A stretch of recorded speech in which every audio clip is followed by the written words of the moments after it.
Remember, they'd conspired to silence any criticism of Islam. They'd conspired to hide a rape of a generation of Britain's daughters. You couldn't have the conversation. The entire nation was paralysed through fear of being branded a racist. Do you know when you talk about the power of political correctness? It made a country allow rape. And it made political figures, police leaders, not in one town, but in every town, turn a blind eye, stand by, let it happen through fear.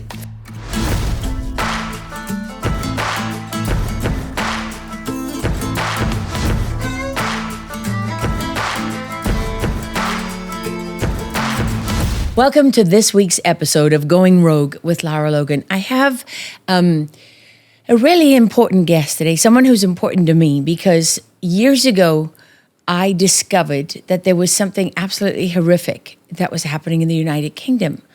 And part of the reason I learned about this and came to understand it was because of this man.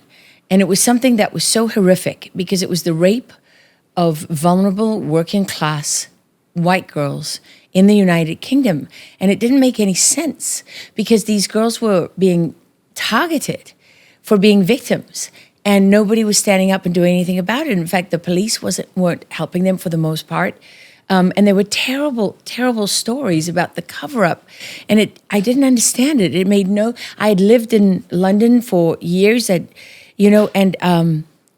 I couldn't believe that any self-respecting nation, that any man would stand by and let young girls be systematically targeted and sexually violated and abused. And of course I covered rape as a weapon of war on the battlefield.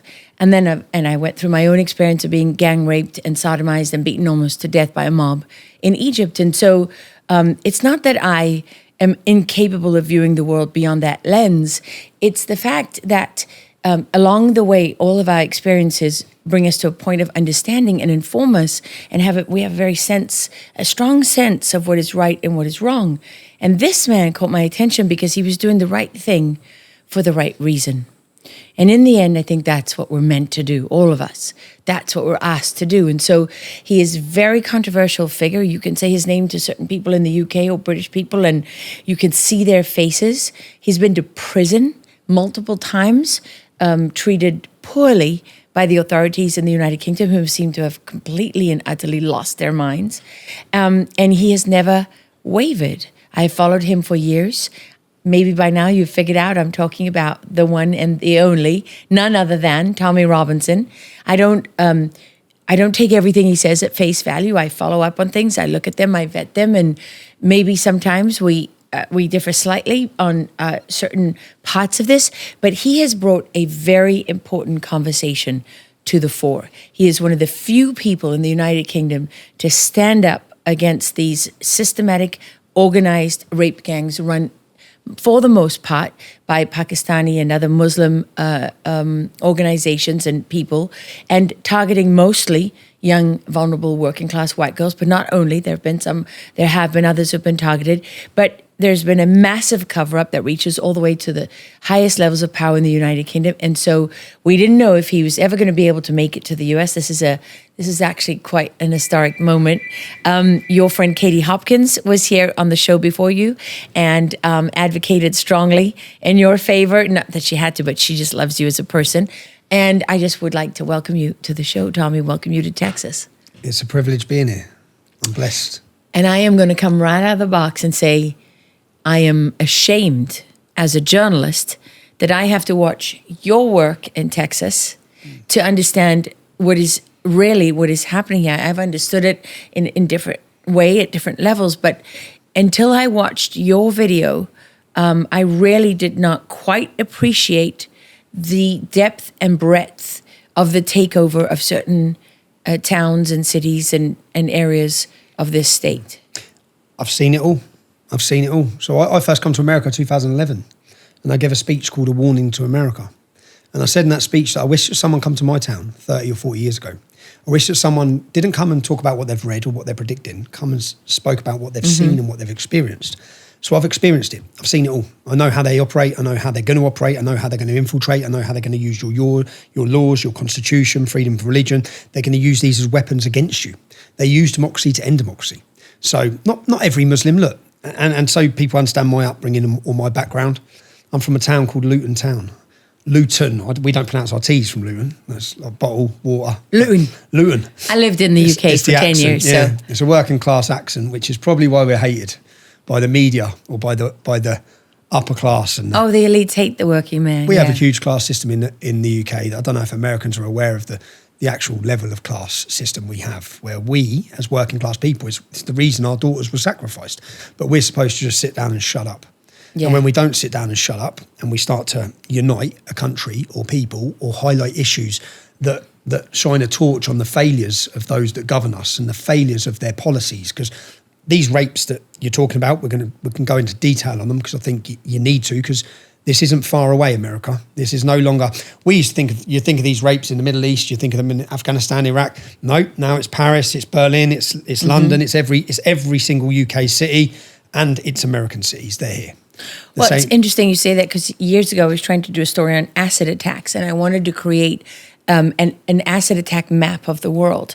The fastest growing, the highest number of attacks at that time was the United States. Okay. I mean, the UK, of course, was up there, but because the US was coming from nothing, right? Because this is not part of American culture or history. All of these things are imported in. They're imported in.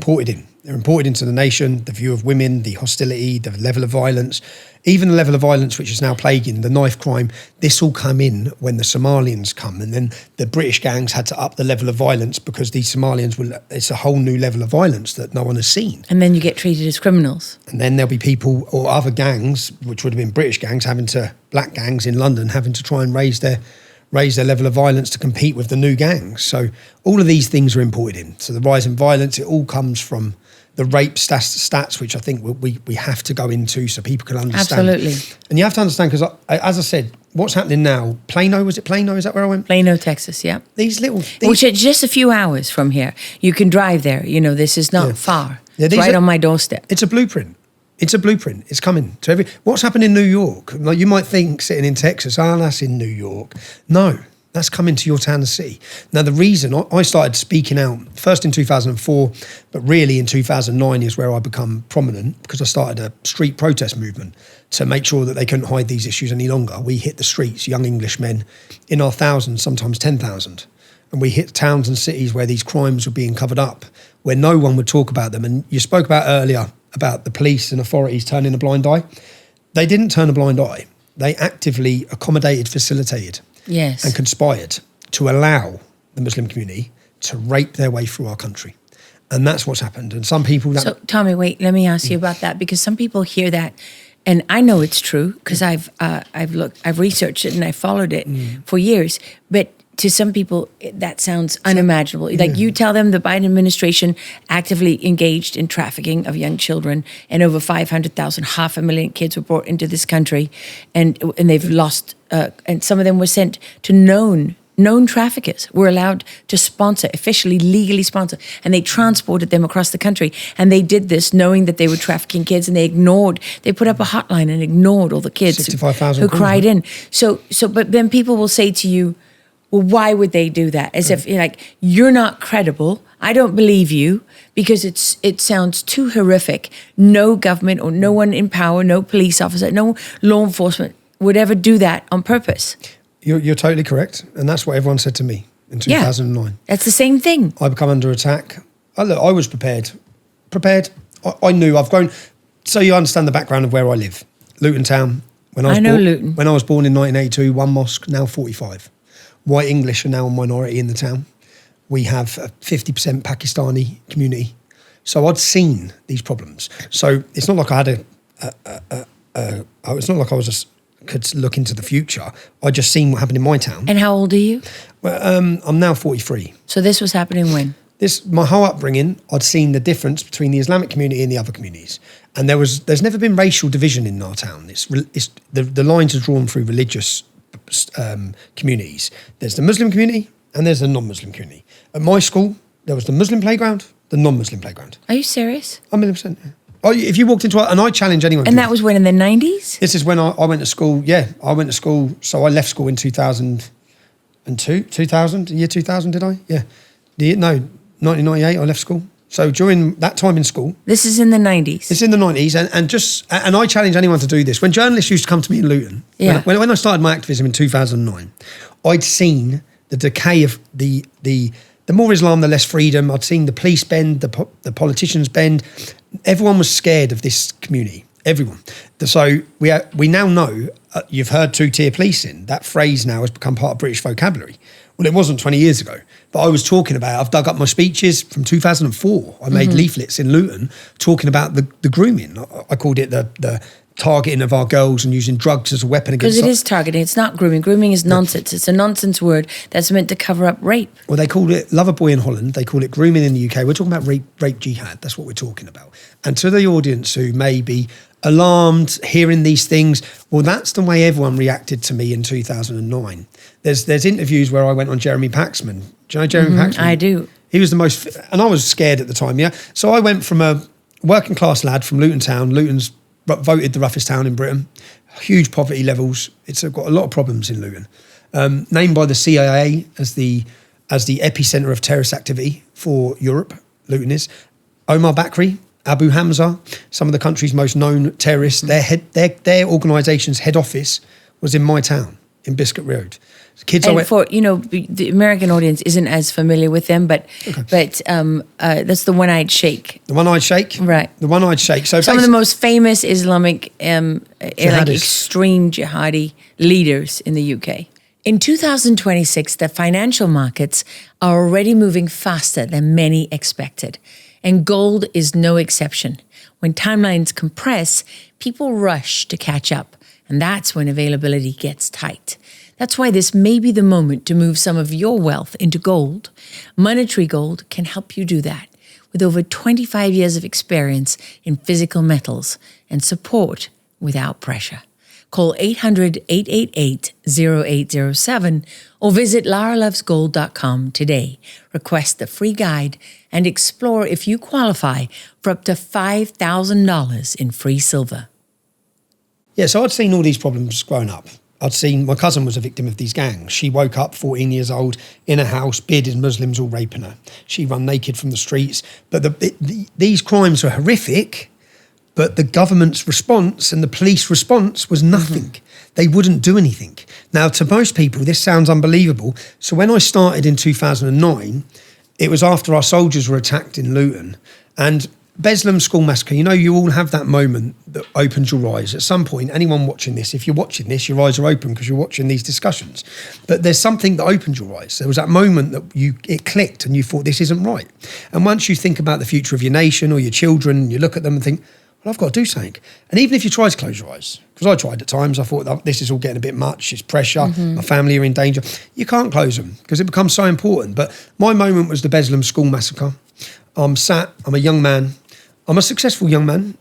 By the time I started my activism in 2009, I've got 2 successful companies, 7 properties. So I'm doing well as a young man. What were you doing? I left school and become an aeronautical engineer. So I studied for 4 years in an apprenticeship with Britannia Airways. It's now become TUI. But I studied as an aeronautical engineer. But fast forward to 2009, I've got a plumbing business, a sunbed shop. I've stopped the aeronautical engineering. I've got my own companies and I've started doing properties. So... And I was young at that time. At that point, I was 25. But previous to that was after the Beslam School Massacre. I remember watching it, and for you, that was unbelievable. Well, it was unbelievable for me because for the audience who don't know what happened, Chechnyan terrorists, jihadists, had took over a school. Parents and families. Picture this for yourself. Your kids are at school. Jihadists take over the school. The parents come to the front of the school. The police are all stopping them. And then they hear as the jihadists start to butcher their kids and murder them. For me, I watched it and thought, this isn't one man. Now, what drives these men? How come there's a large group of men sharing this view that this is acceptable, that this is behaviour that they can do? So I started looking into them. And then I found Al-Mujahideen, which is the terrorist organisation, which is now, I always say it wrong. Well, you got that Luton accent. Luton accent, yeah. It's got more than 2 syllables, so I struggle. But it's got so I saw this group, and then I found out that their head office was in my town, And then, because just so you understand the scale of this problem, 60% of British Muslims in prison were ex-members of this group. This is the Al-Muhajirun. This was what the group were. Saif al-Islam, his name translates to Sword of Islam. He's the second in command. There's a video of him punching me through the car window in my hometown. But when I saw this group, I started looking at them, and then I saw their activists being interviewed in Luton 3 weeks later, and they're in a chicken shop in the town saying that an attack like that would be justified in a UK school. Now, for me, at this time, although I was successful, I was a young, red-blooded male, full of testosterone. Luton is, I'd say, our town. You're talking about our schools, our children. I gravitated. I'm very honest about who I am. I was never an angel growing up. I had I'd say a rough upbringing on the streets of a rough town. But I elevated towards a football culture, which many around the world look at as football hooligans. But that's what I elevated towards as a youngster. And there was a group of us, a large group of young English men who weren't willing to submit and wanted to stand up against these sorts of mindsets. So I organised my first demonstration, and I got about 200 young men, and we went for this group to where they are. So this group, so people get it, when the war was on, Afghanistan and Iraq, they would openly stand. There's Don Miller's is a bakery in our town centre. They'd openly stand outside the bakery and they'd recruit with pace tables for jihad to send people, and they were sending people, funding, training and sending them to fight against our armed forces. Every week they were outside the bakery, and what these groups do is they target the vulnerable, they radicalise them. It's a process. Like the Stockholm bomber, Google this attack. He come to the UK as an innocent Muslim from Iraq. He was in Freshers Week in university when he was recruited, because they target when people are away from home for the first time. You're vulnerable. You're living on your own. They bring them in, they get them in, they radicalise them. He went and blew himself up. Luckily, he killed no one, but I've watched these groups operate. And then I remember going down the week before because I was looking at who they were. And I went down, there was a police officer there. I said, is this just going to be accepted, what they're doing here? And she said, it's free speech. I said, okay, let's see if it's free speech next Saturday. I said, sound. So next Saturday, 200 of us went to the town. And they didn't, we made everyone aware we're coming to town on Saturday for the terrorist group. And they didn't turn up, the terrorist group. But I made leaflets. What I did is I made leaflets at this time, and I gave a presentation at Oxford University in 2015. And I showed the leaflet because it made the front page of my paper. So when I got invited to Oxford University, it was 5 years into my activism, and I had lots of allegations against me from the media and smears. So I went into my local library, and I got the newspaper, and I dug up what I was saying in 2004. My rhetoric has never changed. Can we get that? You can. We'll get you. You'll get where it. Is it? So my Oxford Union presentation at Oxford. You can watch it pause it. Let's see if we can pull it up now. And I read out the leaflet. Okay. When I'm at Oxford, and what it says is whites and blacks are being racially and religiously targeted in this town. We know what shops they're using, and I named the gang. There's a gang in Luton of Kashmiri Pakistani gang called the Gambinos. Not very original, we know, but they're not very Italian. They call themselves the Gambinos. Now, in 2004, I made this leaflet, and I organised a demonstration without a mask in my name, and I got men to the town, and the front page of our paper was called "Ban the Luton Taliban," which is what I called our march. Ban the Luton Taliban, and in there I said that they're using drugs to target underage children, to prostitute them through gangs. Yeah, and I named the gang the Gambinos, and I spoke about how they work together with the radicals. So if you what I saw after this, I stood on the town hall and I read this leaflet out, and the knock-on effect for me after that, I was targeted by every Pakistani gangster there was in the town. And whoever controls the streets controls the town. Sure. And they control the streets, yeah, in most towns and cities. Now in Luton, we had, through the football scene, we wouldn't back down to them in that sense. Like, no, you're not targeting the girls. You're not doing this. This is our town. Very interesting. But then my mum's house was attacked. I was attacked. If I wanted to go out in my own town from that point on, to the age of 20, I had to go out with 30 men from that point on. Unbelievable. So that's how I lived my life. So we fast forward then. I'd got through the years. Trouble had died down with them. But I had to, and I realised then, because I named them, maybe it was stupid, I don't think it was, but in the Oxford University, I showed that 3 years later, after this in Luton, The national newspapers named the same gang and spoke about how they use heroin as chemical jihad, working alongside terrorist organisations. So it's like, I told you this 3 years ago as a kid. Yeah, Yes. I'm not a kid, but I was a kid. Why are we having to stand up to these men? Yeah, why weren't our government? Why weren't our police? Yes. So fast forward 5 years. Why weren't the people with actual power? Are you tired of watching your retirement savings get eaten away by inflation while traditional investments barely keep up? What if you could supercharge your future with the same asset that's been outperforming everything else, Bitcoin and Ethereum, inside the tax-advantaged structure of an IRA? Introducing Block Trust IRA, America's first cryptocurrency IRA platform, powered by award-winning technology from Animus. It uses smart, data-driven strategies to actively manage your crypto investments, buying low, selling high, and aiming to beat simple buy and hold benchmarks while reducing risk. Whether you want fully AI-managed accounts or self-directed control, it's secure, insured, and built for everyday investors ready to take charge of their wealth. No more sitting on the sidelines. Diversify your retirement with crypto the smart way. Go to laralogancrypto.com right now to invest with Block Trust and qualify for up to $2,500 in bonus crypto. That's laralogancrypto.com. Don't wait. Secure your future today. Yeah, they're letting it happen. And I say that in the leaflet. I say, if we know what businesses they're using to prostitute kids, we know the shops that are fronts for drugs, why are you not arresting them? Why are you arresting people in our community? It's like our community's treated with iron fists and theirs is with kid gloves. Now, you've seen in Minnesota, we can get onto all this, but you've seen the way they turn a blind eye and allow them to do criminality in your country. You've already seen it. That's just a little thing, yeah? Every crime, they turn a blind eye because they want the loyal vote. Now, I realise this. I've been through a journey. I wasn't political. Even at this point, I didn't care about politics. Wasn't rich enough or poor enough to care. Yeah, I never voted. No one I knew voted. Still doesn't. Yeah, this is a part of the problem that we face because they vote in a military fashion. The 45 mosques in Luton have a leader of the council of mosques, and they sit down with the local council. If you do this and you do this and you do this, you get 50,000 votes, and then they do it. And then at that point, we're irrelevant because we don't keep them power. And again, you have to understand the demographical change that comes so quick, so fast, and the organisation to it. Because your Democrats and your Republicans will negotiate with them.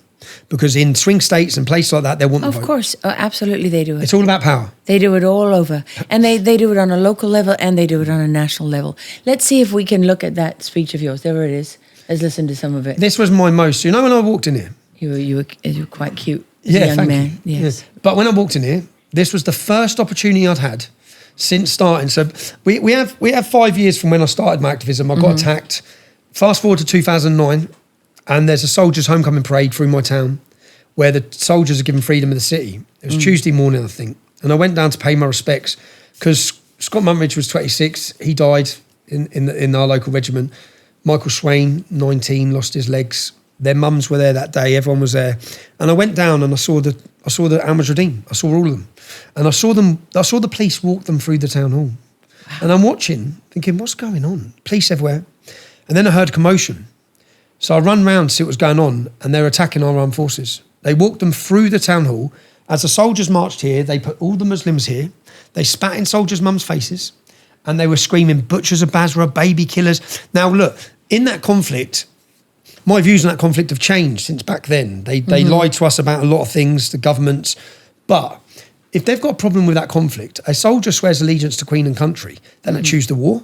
They don't choose where they're going. You've got a problem, go speak to the government. Go protest your government. But this group of jihadists were taken through the town hall. Now, this was at a time when they just had never, they can't say no to them. They never said no. The Muslim community want to do something, they just get it. Everything. And I'd watched all of this growing up. I'd seen the power of it. Well, their reason for spitting on the soldiers and protesting are not the same as anyone else's for being critical. Yeah. Their reason is because they want to prevail. Yeah. They want to overthrow the government in the United Kingdom. They want to conquer, and they Sharia. want Sharia. The same group will call Sharia for UK. Yeah. Well, many years ago, when I was living in London and reporting there, I went to a mosque to do an interview, and I'll never forget it. The Imam telling me that there will be, he said within 10 to 20 years, there will be Sharia law in the UK, and we won't stop fighting until there is. And this is a good 20 years ago, more than 20 years ago. We have 100 Sharia laws. And so I said to him at the time, I said, your freedom to say these things and to advocate for this is given to you by the British government. And he said, that's right. And I said, but you won't give me that. If you win this battle, if you can have Sharia, under Sharia law, I won't be allowed to have that freedom. I won't be allowed to advocate for the overthrow of your government. He said, of course not. Don't be ridiculous. And I said, well, I said, I literally said to him, with all these men around me, I said, so you're taking the freedom and the respect that you're being given and you're using it against the people giving it to you. And he said, of course I am. And I said, well, and he said, well, what? He said, who's the fool? Not me. Yeah, you're the fool. But you ask questions that our journalists don't ask. I ask those questions. They're not. When you sit down with an imam, not doing journalism there's certain questions anymore. no, they're not. They don't. I sit down with imams and think, just ask him a couple of questions, you'll get the truth out of him, because they don't lie. They'll just tell you the truth. They can lie, but what I mean is, yes. If you ask certain questions in a certain way, they can't lie because they lose all the respect to their own following. Yes, that's absolutely right. So I ask those questions and they get the honest answers. Now, there are other cases where they're absolutely allowed to lie because it's in defence of the Prophet and defence of the religion. If it furthers the goals of Islam. Defence of the people, yes. They can lie. If it furthers the goals of Islam. And I want to be very clear to anybody out there. I've lived in Muslim countries for years, Iraq 5 years, more than a year in Afghanistan. 20, 30 trips to Afghanistan in addition to the year I spent there, Jordan, Syria, all over the Islamic world, even Indonesia in those countries. And this is not about ordinary, decent people who are just seeking to live their own life and to live a better life and who are absolutely willing to respect the laws of and the culture of the country.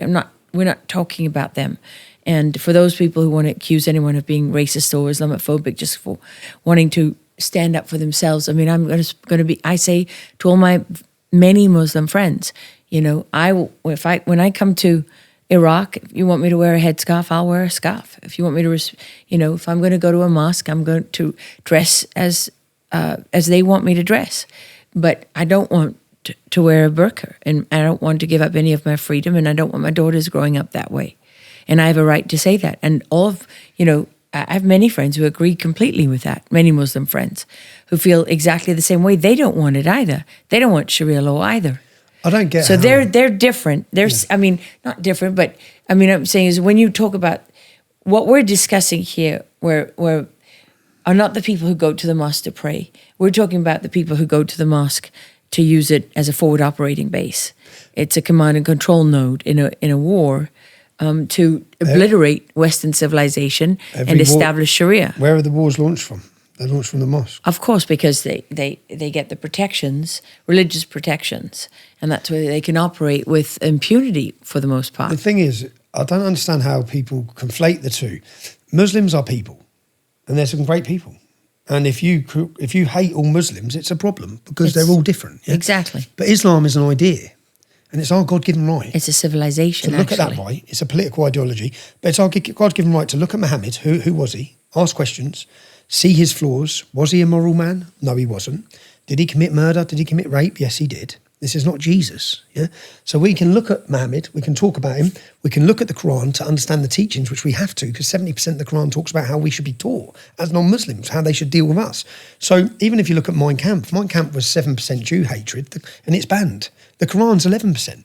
So we need to look at these things, yeah? But you can't even have a conversation about it, which we have to have. We've got 4 million Muslims now in the UK, and you've got 4.5. You had 4.5 in 2020, probably add another 6 million, I reckon, Biden brought through your border. So you have to look at these things to understand what's growing. And that doesn't mean, and to have this conversation, if someone's criticising Christianity, no one says they hate every Christian. They don't. They're celebrated as an atheist. But a special protection is given to Islam from any criticism. And then they create this word called Islamophobia. They create a word to prevent criticism. Yeah, but who created that word? Who created it? It was the left who created it. Yeah, the left alongside Muslim organisations. You know the phrase, Islam is religion of peace? Yeah. Do you know that phrase? Do you know that was never said until George W. Bush? I'll challenge any of you. Try and find that phrase in history. Try and find it. It's not there. No, because it's never not been there a religion. because it's a modern construct. And actually... It's a lie. there was an organization called DC Leaks that no longer exists. They styled themselves on WikiLeaks, but they focused on things in DC. And they released documents from the Open Society Foundation. And I remember, because as a journalist, I had these documents. And I studied this because I had already come from the wars. I'd already lived in Iraq and Afghanistan, been on the battlefield for more than 10 years. And so when I saw this strange thing happening under Obama. It was just weird to me, because 1 minute under Bush, everything was like, you're with us or against us. We're at war with radical Islam. Then Obama comes in. I went to Egypt with him when he made his Cairo speech. I'm covering all of this. And I saw all the things that the Bush administration and the Cheneys and the Rumsfelds and all of them lied about. I saw them lying about the insurgency being in its dying throes. And I thought, well, these are horrible people. So Obama comes into office and I think, okay, well, great. They said transparency and this and that. And I'm thinking, thank goodness we got rid of the bad guys. The good guys are in charge now. And then I start to see them doing not only the same thing, but worse. Obama coming out and saying there's only 200 Al-Qaeda left in the world. They're decimated and on the run, and basically pushing this lie that that this extremist ideology was decimated when it was flourishing. It couldn't have been less true. And so I collected from the battlefield in Afghanistan, because I was still signed into all the different organizations that operate there. And I kept their reports of how many Al-Qaeda terrorists they were capturing or killing or fighting on a daily basis, then weekly, then monthly, then for 2.5 years. And I showed that it dramatically, in a month, sometimes in a week, it exceeded the number they said existed in the world. So they were lying. And then we went into a child suicide bombing training camp, and we actually filmed a session where they were teaching kids how to blow themselves up and target individuals and all the rest of it. Boy, did they come for me. Right, because it was okay when I criticized the Bush administration, but it was not okay under Obama. And what was happening at the same time was that the Open Society Foundation, whether or not they created the term Islamophobia, they popularized it, and they had a step-by-step process for how you popularize this concept. It was to be targeted to academics, to think tanks, to colleges, to journalists, to the White House, to political figures. Exactly. And they took you through the steps on all the things that people could say, whatever criticism you could have, or if it was 9/11, or if it was anything else, or it was women, they listed all the different things that people could ask about, how to counter it and how to turn it into Islamophobia. And this was an orchestrated, funded campaign by the left, run by the Soros Open Society Foundation, that was proliferated throughout colleges and academia and politics and everything else. And it was, no doubt, there were people within the intelligence agencies too that were also part of it. And they used it as a weapon to blind us, while they moved into the next phase of conquest and invasion, which is what you have documented. This is the point. This is why they come for me so bad. Because fast forward 2009, so I've had my protest 2004. We go through 2009. They attack our soldiers, and I remember after they attacked our soldiers, you have to understand, I'm quite tribal. Yeah, I think many of us are. And I'm tribal about my town. I was tribal about my school. I'm tribal about my country. I want to fight for all of them. Okay, I always did as a kid. But I was tribal, and when my town is mentioned, and all it ever was mentioned was to do with jihadists. And I think, no, this is our town, and they're our soldiers. You're not attacking them like that. And certainly not the whole country is going to be told that the men of Luton do not support their armed forces. So after that, I set up a group in Luton called United People of Luton. And I organised my first march, again, from 2004. This is my first one. And it was community-based. I went and got my aunties and got everyone and said, right, we're going to show the country. And I remember I took a wedding photographer. And I paid him £450. And I said, I want you to come and I want you to follow me for the day. Because I knew what the police would do. I knew, because I've seen how we're treated. Mm-hmm. Yeah? If you're out in the town as a young Englishman and you fight with Pakistani men, the police will turn up. There can be 10 of them attacking you, but they'll jump on you. Yeah? They don't jump on them. So I knew what was coming. So we've gone into the town as a community, And United People of Luton, I'll send you the video for this. United People of Luton, we come in, we make it very clear where we stand. So National Front and Nazi organisations. Luton is a multicultural town. We are full of white and black like this. Yeah, we like this. There's no divide. We are together and always have been in our town. That's where I've grown up, and that's how I've grown up. So we made it clear to Nazi groups, you're not coming into our town from the start. They're the same, opposite sides of the same coin, these two groups.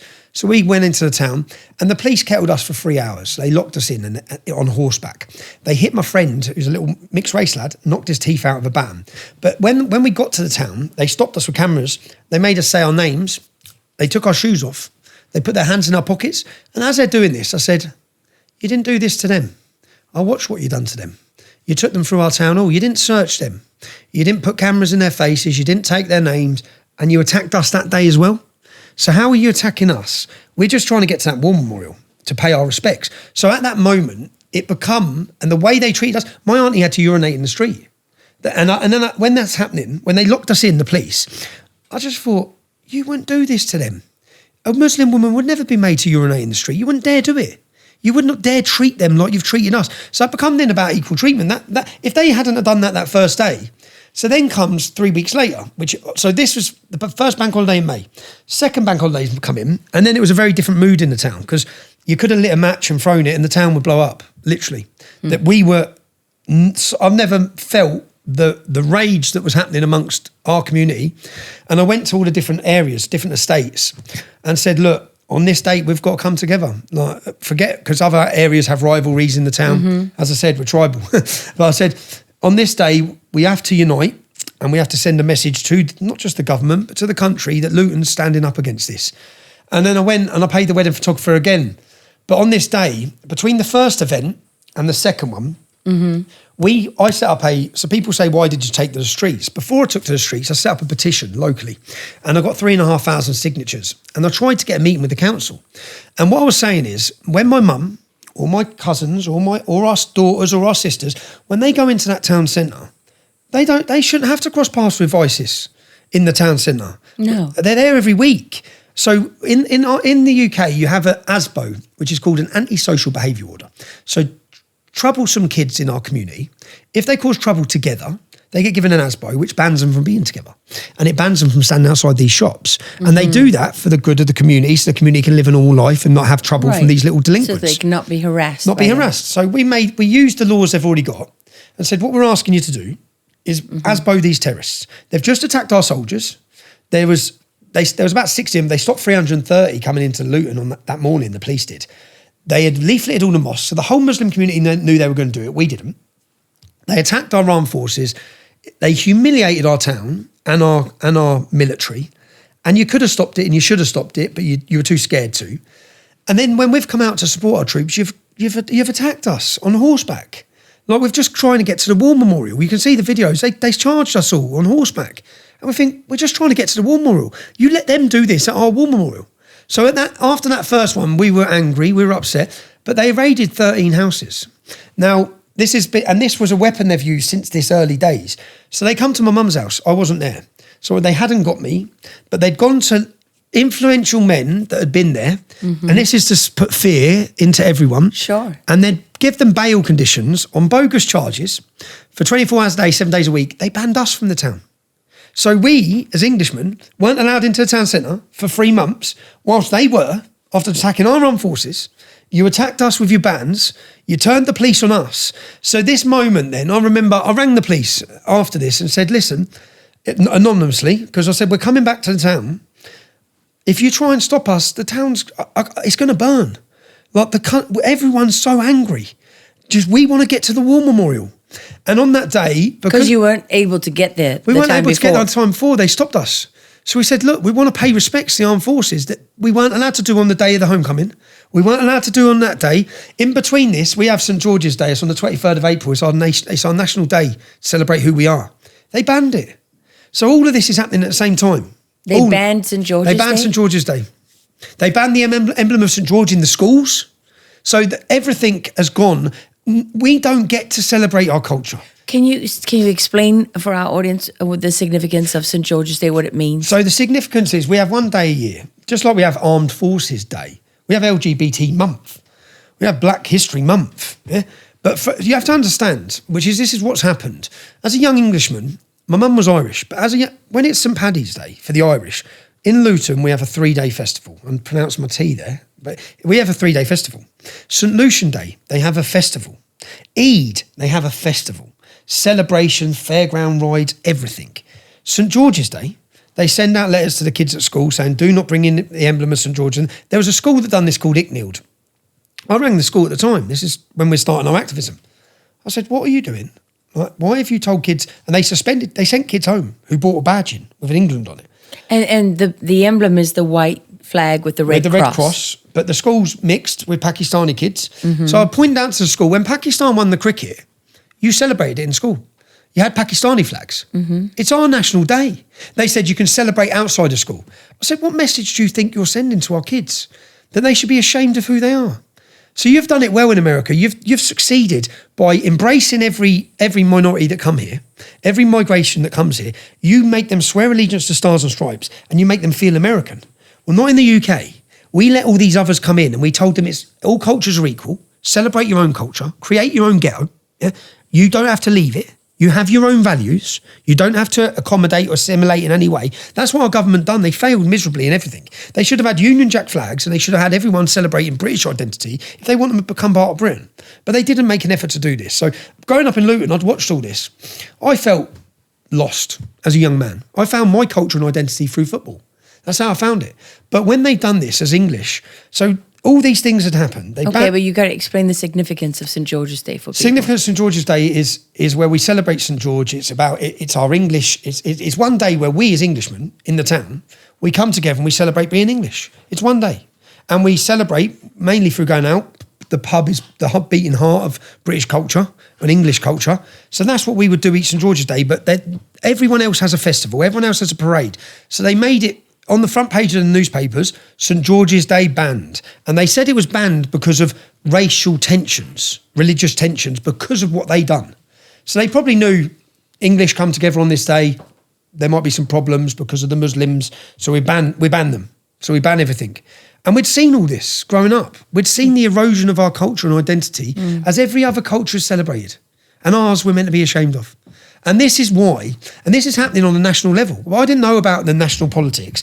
I only knew Luton, where we become a minority, where we become victims of hostility, victims of aggression, victims of rape, terrorism. I'd seen all the other cultures celebrated and ours just disappear. So as I've watched all of this, we have our second demonstration, and this is what made it global news. Because that day, the police were looking for me for our second demonstration for bogus charges to ban us from town. And the other 13 men had conditions not to enter the town. But we wanted to enter the town. So we met out of town at a pub and I bought balaclavas. And I gave everyone balaclavas and said, put them on and don't take them off. Okay? They don't know who's who. We're going to that war memorial. We're paying respects to our armed forces. And the images of this, as probably 600, 700, 800 young men turned up and we hit the town. And the images of all the men standing on our town hall, we had a minute's silence for our armed forces, but many of the men are wearing balaclavas. So that doesn't send a good image. I know it doesn't. But the reasons were, I'm explaining the reasons why. And I recorded the images. So that's treated as sinister, right? It looks sinister. It looks doesn't sinister. Look good. No. It doesn't look good. Look, there's lots of things, but we tried the petition. The government wouldn't meet us. They wouldn't meet us. Yeah. They crushed us with the police. Yeah. They stopped us from having respect for the armed forces. They banned our day. So at this time, it was like, you're not stopping us this day. And that's how it got on that second demonstration. Yeah. We are getting to that war memorial. You're not going to stop us paying respects to our armed forces. And we're going to be there. We're getting there. But it allows them to use it against you. It makes it, my old boss had a saying. Yeah. He said, they're going to be looking for holes. They're going to be bad to you. Just make them work at it. Yeah, make them work. Don't make it easy for them. Don't give it to them on a silver plate. We made it easy for them. But if you hadn't done that, you probably wouldn't have made it to the war memorial. If we hadn't done that, we wouldn't have made it to the war memorial. And from that video, so I took that video and I went onto football messaging boards around the country. And my idea was, look, the men that are going to stand up against this Islamic problem are lads that are a certain sort of man. The same sort of man that will fill the trenches in the world wars. That's a man right. that's not going to back down. Yeah. And Islam is about submission. Submission. And we're not going to submit. We're not going to submit. And we had that mindset. But from the first demonstration, we then followed this group, the terrorists. So we set this group up in Luton. I then called a meeting of other football groups. We went to London and said, lads, we hate each other on a Saturday. Yeah. We clash on a Saturday. We're from Luton, you're from Millwall, we keep clashing. Yeah? Because your football games, and just to be clear for the audience, you mean soccer. No, we mean football. We mean football, okay? You've got it wrong. No, we mean football, but it's soccer for you guys. But so we had this, and then we had this meeting, and I followed this group of terrorists, and then they held an Islamic roadshow in the city of Birmingham. This just gives you the history of. I'll fast forward it. And there was a young boy called Sean who was 11. You can get the footage of this because it's in my Oxford Union presentation. And they have a sign saying Jesus was a Muslim. And there's hundreds of them in the city centre. And they stop an 11-year-old boy and they get him up on stage and they made him repeat after them. They converted him, made him take the Shahada in the town centre without his parents. He's just out shopping as a kid. Yeah, they done that. He doesn't know what he's doing. He doesn't know what he's doing. And what's the punishment in a jihadist mindset? Because these aren't average Muslims. These are proper jihadists for leaving Islam. Oh, if you're an apostate, the punishment is murder, death. So I know that. And I'm watching this. Who knows? That child's father who's not there, maybe he's out fighting. Or maybe he's out fighting for Britain against these mindsets. Maybe he's fighting for the armed forces in Afghanistan or Iraq, and his son's getting converted on the streets of Luton, on the streets of Birmingham. But I watched it and thought, right, something's got to be said about this. Local politicians are going to be outraged at this. Nothing was said. So we left Luton, and about 50 of us, we said, right, we're going to Birmingham. I made all the placards, and at this time, my eyes were really open. So one of our placards read, Christian victims of jihad, we stand with you.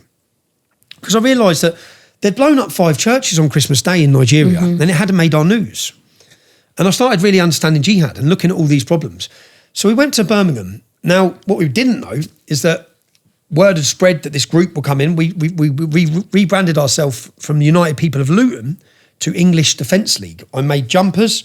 We had our cross on our back. A jumper is a cardigan. A cardigan, yeah. Or a hoodie. A hoodie. Yeah. And the hoodie had the red cross, the cross of St George. And in the top left, it had English Defence League. And in the top right, it had Luton, which was our hometown. Now, these spread, but at this time, about 50 of us went to Birmingham, and we met up, and we got violently beat around the city. Muslims come from everywhere. Now, the police had us in a pub, and they had us locked in there for hours. And when they got a bus in the end to try and get us out of there, and as they put us on the bus, all bricks were coming through the windows. And as they took us out and we looked down the side streets, there was just debris everywhere. So Birmingham's a very prominent, radical city of Muslims. I have been there many times. Okay, and there was an image, and this is when I knew what we were up against. Because the image was of a boy that wasn't with us. He had a green cardigan on, and he's on the floor. And there's about 6 Muslims jumping on his head. And the newspaper image read, a fascist is attacked by anti-fascists. And I looked at it, and I had a real awakening at this point. I didn't understand the media. I'd been working on a building site, and now I'm doing protests. And from that first incident, the images went around the country. Everyone saw that Luton, as a group, had gone to Birmingham, and we were spreading it on messaging boards. And from that, then we got violently beat. We got called all the names, all the racist names, even though we were very diverse. You're a troublemaker, you're a racist, you're a violent... hooligans, we got called, of course. But then from that, there was a church in Manchester. This just gives you the backdrop of how the English Defence League started and why it had the momentum and the sort of men filled it that did. We then saw in Longsight, an area of Manchester, I saw a video of the Muslims had bought a church and they're just bulldozing over the gravestones. And I remember, and then I'm watching that and my eyes are coming, I'm out of Luton now and I'm looking at the country. I'm thinking, you can't do that. You can't desecrate Christian graves. So I thought, right, now we're coming to Manchester. And now we're going to hit Manchester. So 50 of us went from Birmingham, got beat up. We, obviously, a lot in the country have seen English men getting beat up in the city. And the videos have gone all over the internet at the time. This is the start of the internet, really, for us, Facebook. We've hit Manchester. And then we went as a group from Luton, I think 70 of us on a double-decker bus. We got to Luton, we got to Manchester and 2,000 men turned up. And when they turned up, it was 2,000 men were there like, what? We're not backing down. So that was it was never going to be, and whilst we get criticism for this, Remember, they'd conspired to silence any criticism of Islam. They'd conspired to hide a rape of a generation of Britain's daughters. You couldn't have the conversation. The entire nation was paralysed through fear of being branded a racist. They had managed, you know, when you talk about the power of political correctness, it made a country allow rape. And it made political figures, police leaders, not in one town, but in every town, turn a blind eye, stand by, let it happen through fear. Facilitate it, enable it. And you know, it's funny that you say that, because I just spoke at an event in California, and one of the things I said to people there, and I've said it several times since, is that I'm not here to tell you what to do with your life or what you should or shouldn't do. That's not my job. I'm a journalist. But I can tell you that every one of us, when we're born, we're given a place on this battlefield. That's our spot. So you can choose what you do with it, but there's one thing you need to be aware of. When you step off that battlefield because you don't want to lose your job or this or that, whatever the reason is, and some of that is very understandable, the only thing you need to remember is that it doesn't stay empty and it doesn't go to the good guys. It goes to the enemy. The enemy takes that spot. So whether you want to or not, you just gave them an advantage. And I said, and the price of that silence and the price of that surrender is generations of young girls in the United Kingdom systematically raped and gang raped over and over again while the country stands by in silence. That's what you get. That's what we got. And I don't know if people quite understand. I don't know if outside, it's coming. It's coming everywhere. And the power, it's a hard thing it's so powerful. The fear is so paralysing. What fear? The fear of when you're mortgaged up to here, you're financed up to here. If you step out of there through cancel culture, through branding, through these NGO organisations, Media Matters in America. Media Matters for America, similar to that, you've got them spread NGOs, George Soros funded ones. Yeah. They will make sure you lose your job. So anyone with any education or in a position of power or a journalist, if you speak about it, you're going to get cancelled and they're going to make sure of it. And that is to set an example. And they set lots of examples. I'm meant to be an example. So they come for me in the early years. From the minute I started in 2009, this organisation, we've obviously gone to Manchester, thousands of young men. We didn't plan this. Yeah? We've then gone from Manchester to the next city, to the next city, to the next city. Next thing, there's 10,000 men. And the police don't know what to do. The government know what to do. And do you know why? They talked about it as a phenomenon that swept Britain. Now, the reason it was because everyone had been thinking it, everyone had been seeing it, everyone had been feeling it. It just took someone to ignore it. Now, I was the person who ignored it. Yeah, I didn't want to be the person who ignored it. And in those early days, I used a different name, Tommy Robinson. The media will continually tell you my real name is Stephen Yaxley Lennon. Now, the reason I used that name was because I knew what happened in 2004. They come for me. 2009, when I want to talk about this issue, I think I'm going to wear a mask, I'm going to protect my family, no one's going to know who I am. For the first 12 months, they didn't know who I was. I turned up masked up every demo. And I'd done it as a way of protecting myself. Now, I got outed in the end by the Times newspaper. They unmasked me. Biggest mistake for them, because once they unmasked me, right now I'm going on camera. Now I'm going to tell you what I've seen. Now I'm going to tell you what they're doing. But when we hit, so one thing I take satisfaction, so people criticise us for, I met an American actually, back in those early years. He flew over from Tennessee when he was watching the English Defence League. He said, "Your media, and they're condemning you as football hooligans. Do you know what we see?" I said, "What?" He said, "We see the last line of defence. That's how we view you. The last line of defence." Now, we made mistakes. Of course I made mistakes. I went from working on a building site and running and being a working class kid to leading the biggest street protest movement Europe's seen. Didn't plan it. So, and we didn't have a plan. We just went, where's the problem? We're going there. And we know that when we go there, we bring the media and we bring the world's eyes and we talk about the issues. So I started talking very quickly and I learned as I travelled the UK that everything I'd seen in Luton was happening everywhere. The police were standing down, the children were being raped. I met with parents. I met with one father who they took his daughter, they'd ring him, they'd leave the phone on the side whilst they rape, and this was a father and son raping his daughter together. Yeah, they'd laugh at him, they'd send him videos. This is of his daughter being raped. This was in a town called Blackpool. Now, Google this case, Charlene Downs, Blackpool. This is in this town. A girl's gone missing. She was 13. She's never been found. They covertly recorded it in the kebab shop where they believed they named 100 businesses, Muslim businesses, were named in a leaked police report that were grooming and raping young children. Parents weren't told which businesses. Now this girl has never been found, and the police recording had it that she was put through the kebab mincer, her body was, and then when her mum went looking for her to the kebab shop, they gave her mum a free kebab. So her mum may well have ended up eating her own daughter. Yeah? They never got prosecuted. They got let off on a technicality and got £250,000 compensation. Now these stories, to most of the country... What were they given compensation for? For illegal police activity or something to do with the way they bugged them. Something to do with a breach of... Something went wrong in the investigation in how they obtained the recordings of them talking about killing her. But they got off on a technicality. But this isn't... And then they just changed the name of the shop. Now, Blackpool's like a tourist destination. They changed the name. It was Funny Boys, was it called then? Mr. Mario's, it was called. Then they changed the name to Funny Boys. So we targeted this shop and we highlighted it until it was closed as the English Defence League. So what we did is we went to cities. Now, if you draw a graph, you can do this. You can draw the graph of the rape arrests for Muslim paedophile gangs. And it's literally a straight line. English Defence League forms in 2009. And then it goes like this. So basically, behind closed doors of power... In corridors of power, behind closed doors, they were forced to do something because they looked and thought, the English are hitting the streets. And in the streets, we were screaming. And I've done that. I actually gave a presentation. Unfortunately, I was deplatformed from everywhere. I had to go to Russia. It's insane.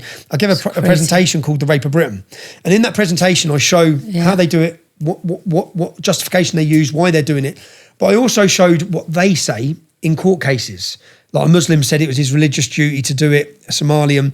They quote the Quran whilst they're raping the girls. They tell the girls they're doing it because they're kafar before they murdered non-believer. Non-believer. Kafar. But all of these things, 2009 comes. Now remember, it's been covered up by police leaders in every town and city, government officials in every town and city. So along comes a working class kid with an army. You call it a street army if you want. Yeah. And we're not letting them cover it up. No. So what are they going to do? It's kind of like a version of the Proud Boys. Yeah, the Proud Boys, I spoke to the Proud Boys. So when the Proud Boys formed, I said, they're coming for you. You have no idea what's coming, yeah, because they come for us.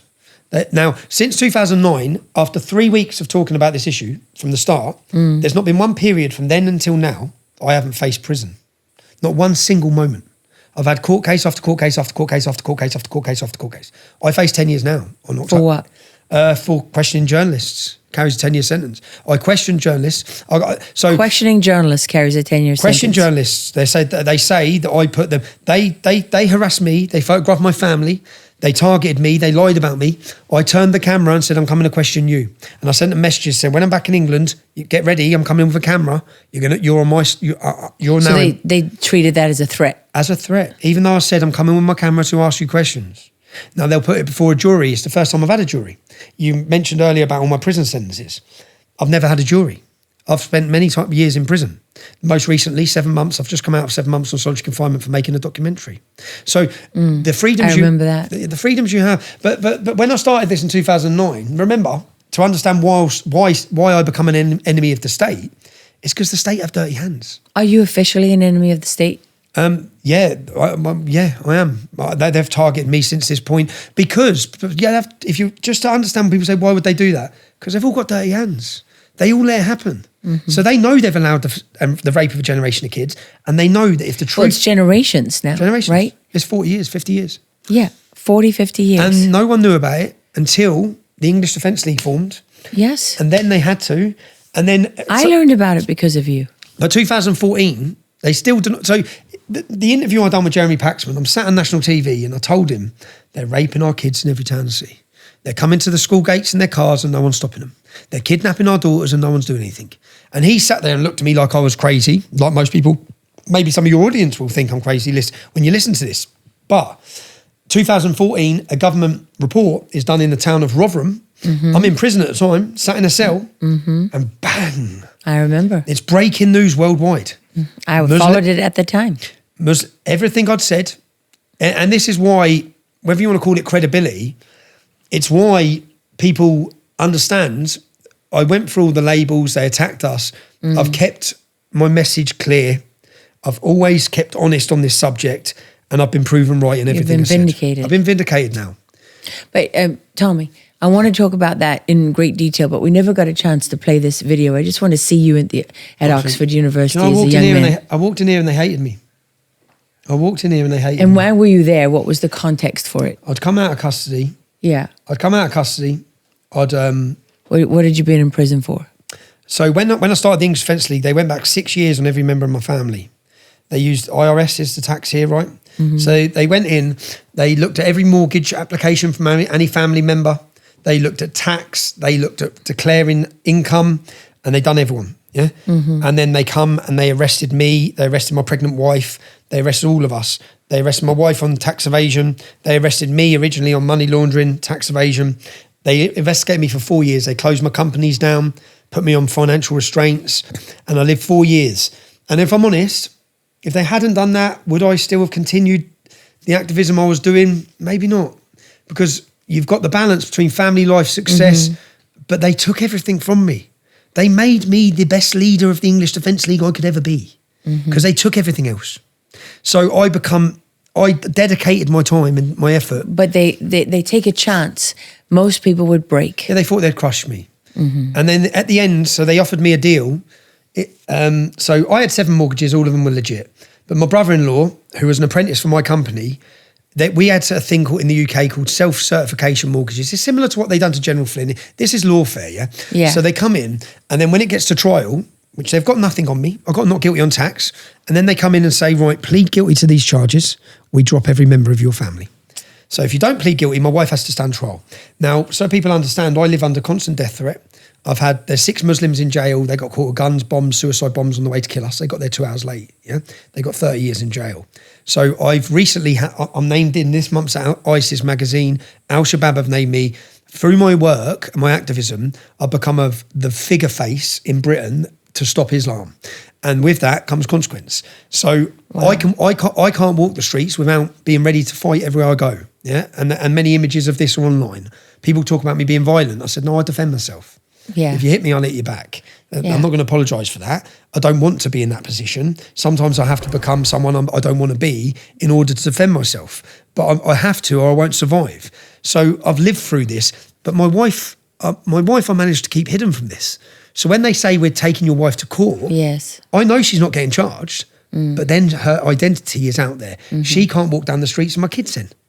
This video I'm about to show here, watch this video. This is me telling the story, look.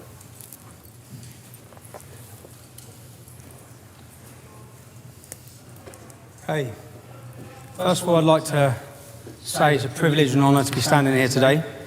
This is a long way from the streets of Luton town to now be at the Oxford Union. So, yeah. I think it's a good day. In this, I explain to this audience, which are the future academic leaders of our nation.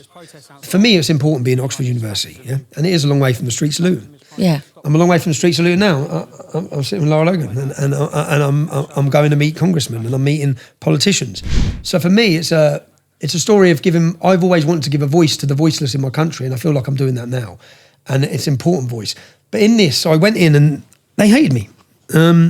They didn't. I got booed. I got hissed. I got called a fascist. I got called an extremist. And then this is the first opportunity I got to tell them my story. No, I know, do you know on September 11th, show my shops, and I show it in here, you can use it. They had Magnificent 19 posters published everywhere.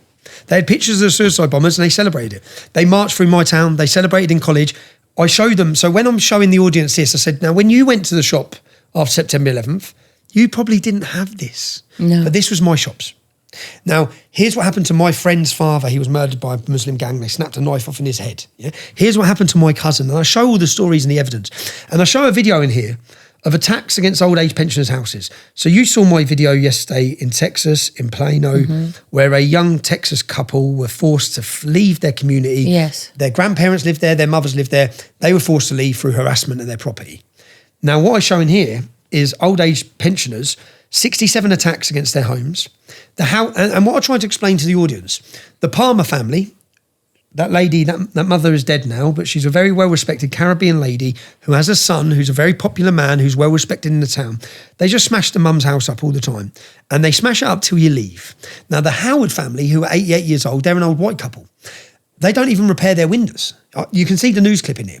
And do you know, it took 67 attacks. And do you know what our Luton, for our football club, we have a hooligan liaison officer whose job it is to know who the football hooligans are, and it's their job to liaise with them and understand who they are. And he told us, you want to stop it? You need 200 men and you need to get yourself down there because otherwise the police ain't going to do nothing. Yeah.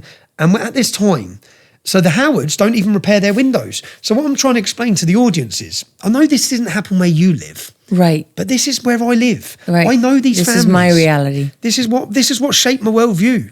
I've experienced the hostility. Mm-hmm. And do you know what? What I point out in this, do you know the people that helped the Howards? They're Muslims. So whilst members of the Muslim community are terrorising them, Sure. what I'm pointing out is, I don't hate every Muslim because I know some wonderful Muslims, but that doesn't take away the fact that we have a real problem here. Yes. And this problem is not being addressed by law. It's not being addressed by politics. No. No one's addressing it. So you've left it to us. And you've left us to form an organisation that you don't like. But what are we meant to do? What are we meant to do when every system and every institution fails us? And this is where, and I tell my story, and do you know at the end of this, I got a standing ovation. And do you know what happened from this? I think this is the most watched presentation to Oxford University there's been. Read every comment, pull some of them up, yeah? The comments say, I hated this man till I listened to him. And some of them are from black people who are furious, saying, how dare the media have lied to me about this gentleman? Right, and pretend that you're racist And when told you're them not. that I'm a Nazi. And this weapon, these words are used to smear, to slander, to diminish, to prevent anyone taking you seriously. And they made me so toxic that people wouldn't sit and have this conversation with me. And do you know why? Because if we're able to have this conversation and I'm able to do that presentation, you realise actually I'm telling the truth. That's Actually, right. and all the comments under this, do you know what happened? I had Edinburgh University, York University. They cancelled every one of them after this.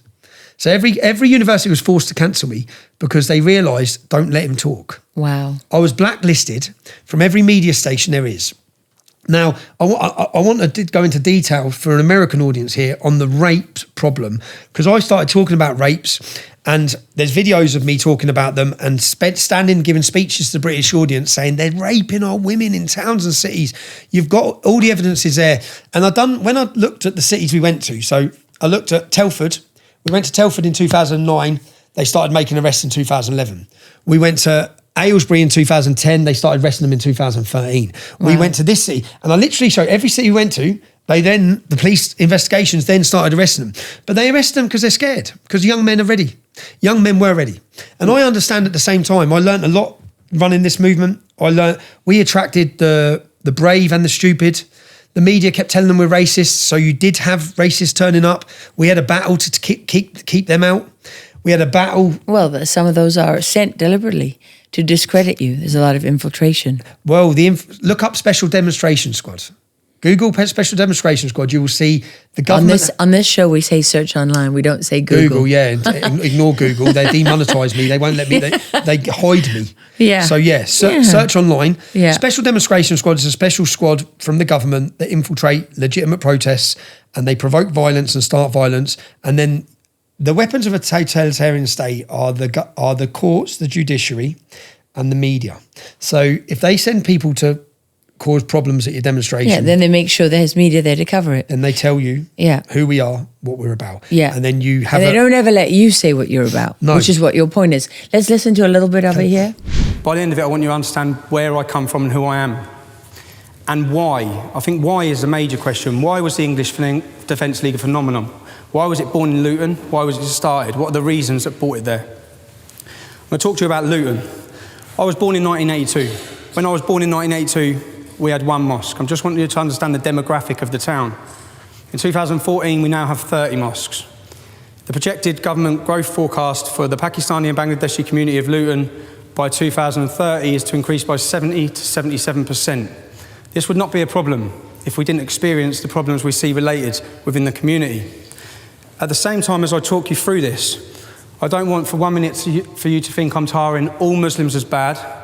I'm just giving you a projected view of my life. I want you to understand the stories that have happened. I'll start with my cousin, Jeanette, or my cousin's cousin. She was sexually abused. She was groomed. It's what we now know as grooming. She was raped. She woke up one day. She was found running semi-naked from Bury Park. Bury Park is the area where a lot of the Muslims have congregated and live. It's where these 30 mosques are. She was picked up by prostitutes in the street. Her dad collected her. if I talk about the failures from the police, when the family, I want you to understand and try and picture this as though it was your family relative. When the family were going to the police, when the girl is missing for 2 days, 3 days, yeah, and there is no response, and up until the Rotherham report, people wouldn't believe these stories because they are unbelievable. They would say she's a drug addict because in the end she was a drug addict because she was hooked on heroin that they were giving to her. She would climb out of the bedroom window to get back to them for her fix. The failures everyone now knows from the police force on these issues, but I wanted to just talk you through. When I was at school, the high school I went to, you had the Muslim playground and you had the non-Muslim playground.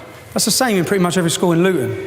It wasn't divided through racial lines, it's divided through religious lines. We didn't cause that division. My friend at school, I was seeing a girl called Charlotte. She's from a lovely Irish family.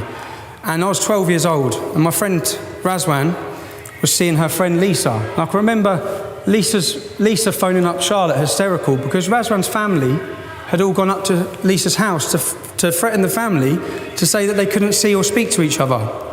As a 12-year-old boy, this was a light bulb moment for me to think, what is this about? There was another boy around the corner from where I live called Jamie. He fell in love with an Asian girl at school. He got violently attacked for that. When they went to sixth form, Luton sixth form is the main sixth form in Luton town. I could have gone to sixth form. I got 11 GCSEs. I got an A in maths, 5 Bs, 5 Cs. As a young English lad in the town, to go to that sixth form, I have to be prepared to look at the ground. And I'm not prepared to look at the ground. That's because there were Pakistani Muslim gangs in that sixth form, extremists in that sixth form. Now, this Jamie went to sixth form. His girlfriend went to sixth form, who he's in love with. They couldn't even acknowledge that they knew each other, okay, because of the fear of what would happen. I had another friend, John English, on a night out. I'm just taking you through stories. John English, his girlfriend's name was Akvinder. She was a Sikh, actually, but she was from Letchworth. But we were out on a night out in Luton town, and these Muslim lads just come over and spat straight in her face. So these are instances, and I'm not saying it's all Muslims. I'm just talking, saying there are problems. I've seen them, okay, growing up through Luton, and I'm asking that you all try and envisage yourself, take yourself out of where you've grown up. Many of you may have grown up in working class communities and towns, but try and see it. Yeah. And there's a clip of a girl called Stacey Dooley, who she's a celebrity now in the UK, but I grew up with her. And she comes back to Luton for a documentary to meet me, because she says, I've left, what's happened? Because we've started this movement. And then she meets the Muslim community who all tell her she's a prostitute because of what she's wearing. And they're all screaming, British police burn in hell, British police burn in hell. And there's a clip of her walking, and she's like, what the hell is going on? This is our town. And it shows, and I think she gets emotional in it. But there's a couple of clips there that really, and what I say is like, look, this might not be happening in your town, what's happening in ours? This is our town. Yes, of course, and it impacts you. I wonder if we can find that clip with the... So they're knocking at the door offering them more money in Texas. This is where it's going. Yeah. Starts with money, then they don't move, they smash it up. Most of the people in Newmark and his friends left Luton after that incident. I could stand here all day and talk about other incidents that have gone on. I'm going to show you a video now. I'll ask you to watch. A series of attacks on the homes of elderly people in Luton are racially motivated. The victims fear the aim is to force them to stand up and move out. This is the latest attack, a beer keg thrown through the window of a 74-year-old great-grandmother in the middle of the night. It's the third time it's happened. The last was on Christmas Eve. You can imagine Christmas Eve and somebody throwing a brick through your window, how it felt. When everything's supposed to be jolly and happy, you feel down, innit? And they are throwing brick through my window and run. They are cowards. In the next street, another couple who've been targeted repeatedly. At night time, I personally can't sleep. And you don't know what next. We shouldn't have to live like this. You wonder sometimes if they're going to put petrol or boom or something through the letterbox. And around the corner, this house. It looks unlived in. In fact, it's been home to one couple for 60 years. Now so terrorised, they won't take down the boards. Because it always happened between about 1 and 4 o'clock in the morning. And you were really worried, sick, wondering what was going to happen next. Because they weren't just little bits of stones or things. These were real house bricks and lumps of concrete that they'd thrown through the window. Meanwhile, families are doing what they can to protect themselves. I am one of the old type determined black woman. I am not going nowhere. If they don't like me here, they can go. I'm quite happy where I am. Scared, but most of all angry, they're not moving. Yeah, so, I mean, it's incredible. That was, how many years ago now? That was probably 2008, that's happening. So I'm talking about this. So this is me presenting, and what I explained to the close audience. to 20 years ago. Yeah, and I explained to the audience there, I know them. So you don't know them, but I Yeah. know those families. Yeah. So how do you think we feel? How do you think it is for us as a community when our community members are being terrorised to leave an area that they've lived in for 60 years? Yeah. And this is the start, and unfortunately for Texas, and unfortunately for America, it's here. Because this problem is the same in every town and city in the UK. So what become apparent is what I've experienced, what I've seen, everyone else is seeing and experienced. So when we try talking about this, now why did they try and crush us? Well, they've got dirty hands, but at the same time, they're intent on flooding our country with open border mass immigration. These are the problems from open border mass immigration. So of course they don't want you talking about it, because if you manage to, if you become aware of these problems, you're going to start looking at them, as in the government, and think, this is your doing. This is your policy failure. You've made a decision to import Somalians into this area, Pakistanis into this area. You did this. So they don't want you looking at them whilst they're flooding the nation. So anyone who talks about these issues, you're silenced is, which you've said is through an orchestrated, organised silencing campaign using words like Islamophobia, fear, cancel culture. It didn't work with us because probably, which I get a lot of criticism because I'm a working class kid from a rough upbringing or I was labelled a football hooligan. If I hadn't had that upbringing, the first time I got a punch in the nose, and I've had quite a lot, I would have stopped. The first time the police kicked my door off, I might have been scared. The point is, and I was scared. Let's not pretend I've not been scared. I've been terrified. But I think just because you're scared, it shouldn't prevent you doing the right thing.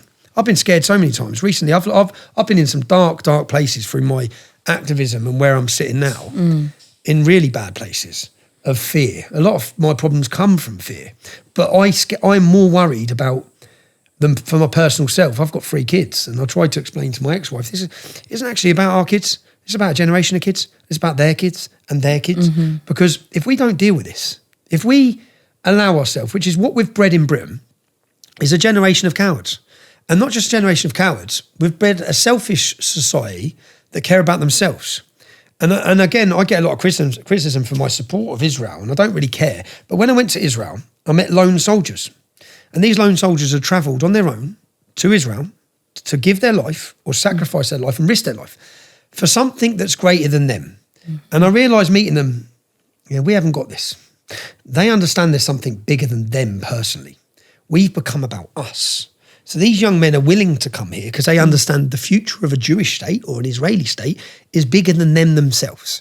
But we as British people now don't see that the future of Britain, remember, there's 1,000 years of history here of English Christian culture, and it can give away in 60 years.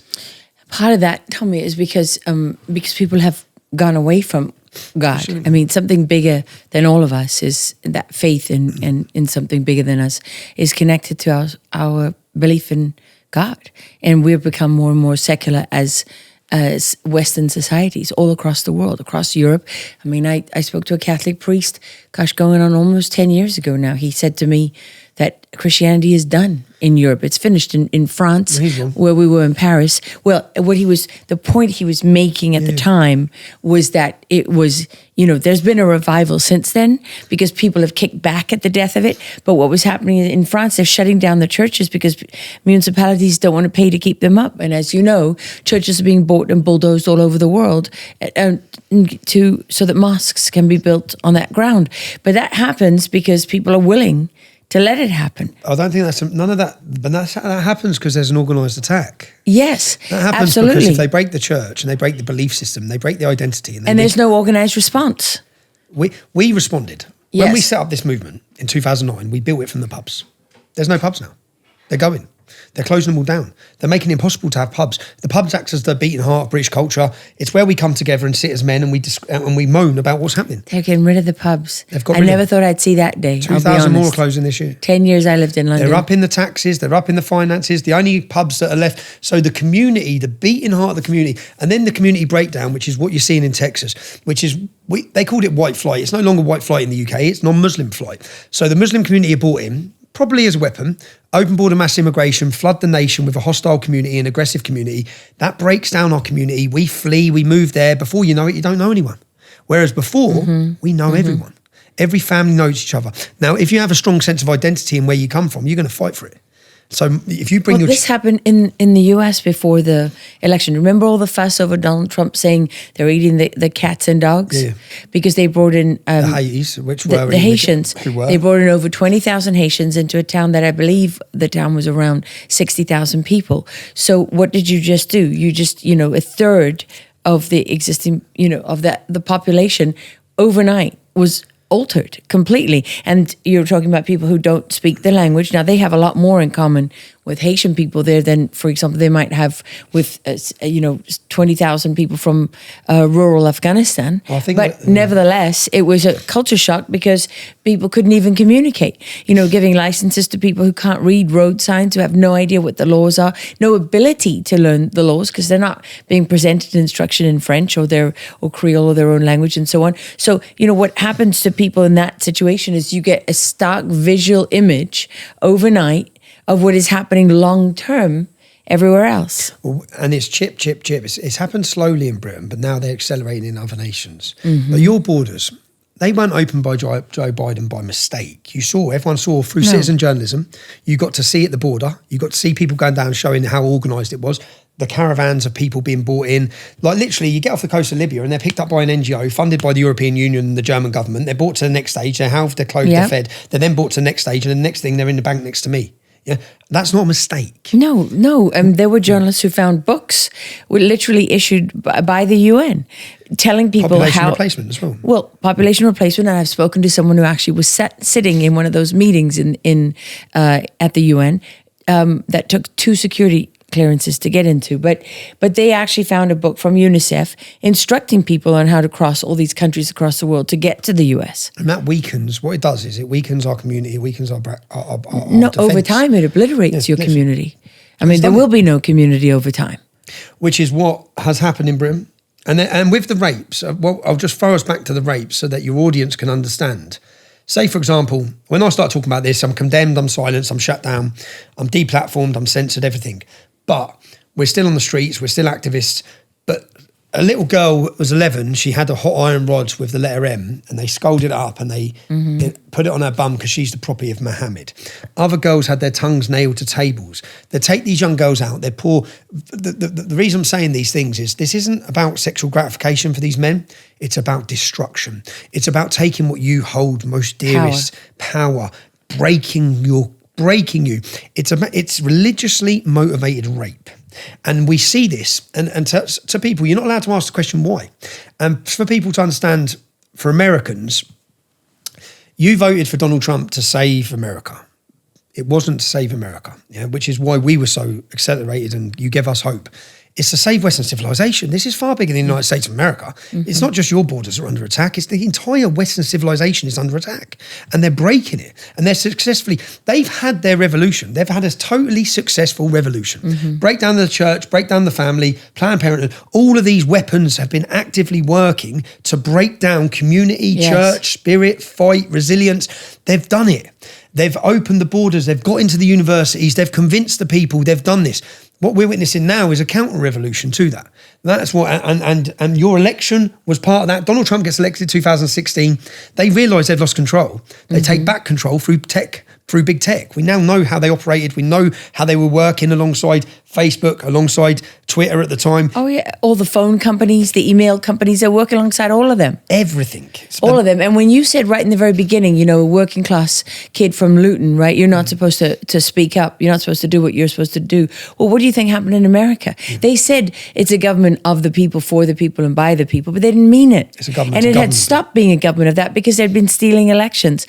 And so when the people stood together and said, no, we don't we don't want you. We reject you. They were outraged. I mean, they're still outraged. How dare these people that come from small towns in places like Texas and from flyover country, the disdain from the media, the disdain from Hollywood. You know, the only time you see a movie about anything that happens between the coasts is when they can look down on you and they can show some dysfunctional family in Fargo, North Dakota, or in some part of, Iowa or something like that, where they can show how messed up you are. Which is real Americans. Yeah, which I always say to people, if you go down the list of the Medal of Honor winners, they didn't all come from New York and LA. Where did they come from? They came from towns like this. They came from places like Luton, which is exactly what you're talking about. But I want to go back to these rape gangs, because I'm unless you're following it, I don't think people quite understand what we're talking about. You were one of the first people that spoke up, and especially in a meaningful and in a powerful way. You got people's attention and they didn't like it. But then the Rotherham report, can you explain that? So I was the first. Oh no, I wasn't the first person to speak up. That's a lie. There were others that tried to speak up, but they were beaten down and then they were stopped. I was the person that spoke up and brought it to the attention of the nation. Right. So there was others that tried, lost their jobs, whistleblowers, condemned, targeted. There's a survivor. You should speak to her if you get the chance. I would love to. Sammy Woodhouse, yeah? Yeah. Speak to her. She bought the Rotherham. She started it. She was a survivor of these gangs. She's a very tough lady, a very beautiful girl. She stood up, and she stood up with a journalist called Andrew Norfolk. And she was from Rotherham. She's from Rotherham. Her rape, which is a city. She had a child through rape. Mm-hmm. She had. Rotherham. This is where. So, and the reason I say this is America. It's here. You're not going to be talking about Britain. Then you're not going to be talking about our country now. It's in your country now. It's here. Yeah. The same mindset, the same ideas. If Joe Biden opened your borders to 10 million, then Germany let in 1 million Syrians. From 2017 to 2022, their rapes went up 45%. Just listen to the numbers here. I think in 1975 there was 325 rapes in Sweden. Last year's 32,000 rapes. You can literally draw a graph of rapes with Islamic immigration, and the two lines just marry. Now, we had 8,800 rapes in Britain in 2003.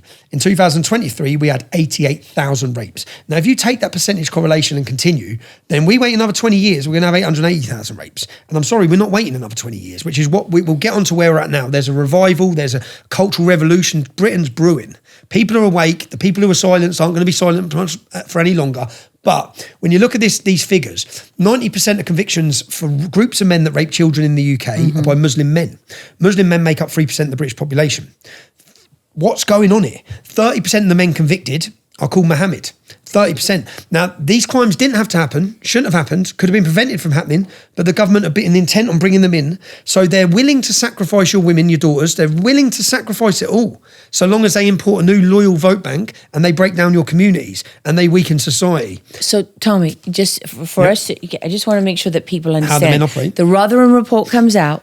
And then, all that was when 2000. It comes out 2014. I'm in prison. And we're now 2026. I mean, we're talking about 12 years later, and Britain is still not faced up to this. No, they've still not done the inquiry. There was an unofficial inquiry by Rupert Lowe. Yeah, MP. and the reason being, which, say for example in Rotherham, the Labour. So these, say like the Democrat Party, they're Muslim rape gangs. We've got somewhere because they used to call them Asian. We've got them away from saying Asian because that indicates that Hindus and Sikhs are involved when they're not. They're the victims. They're Pakistani majority, but in Holland they're Moroccan. In France they'll be Algerian. Whichever the largest Muslim community is, what they are. Now I done where the men come from who have been convicted. They're Iraqi, they're Kurdish, they're Somali, they're Pakistani, they're Syrian, they're Muslim. 90% are Muslim, yeah? The names are Muslim. So they come, and the numbers, we haven't stopped them. So again, I went into Telford. This report come out in Rotherham. We'll get onto Rotherham. But I focused on the town called Telford. And the reason I've done that is Telford has a 1.7% Muslim population, yeah? There's not many there. And in Telford, the police investigation identified 1,000 victims. 5 are dead. Children burned alive, yeah? 5 are dead. Now, the police investigation identified 1,000 victims and 200 men who were raping. Out of the 200 men, they prosecuted 11. That's it. So 189 have not been prosecuted at all. So I went to Telford. I spent 12, 18 months in that town, behind the scenes, meeting these girls.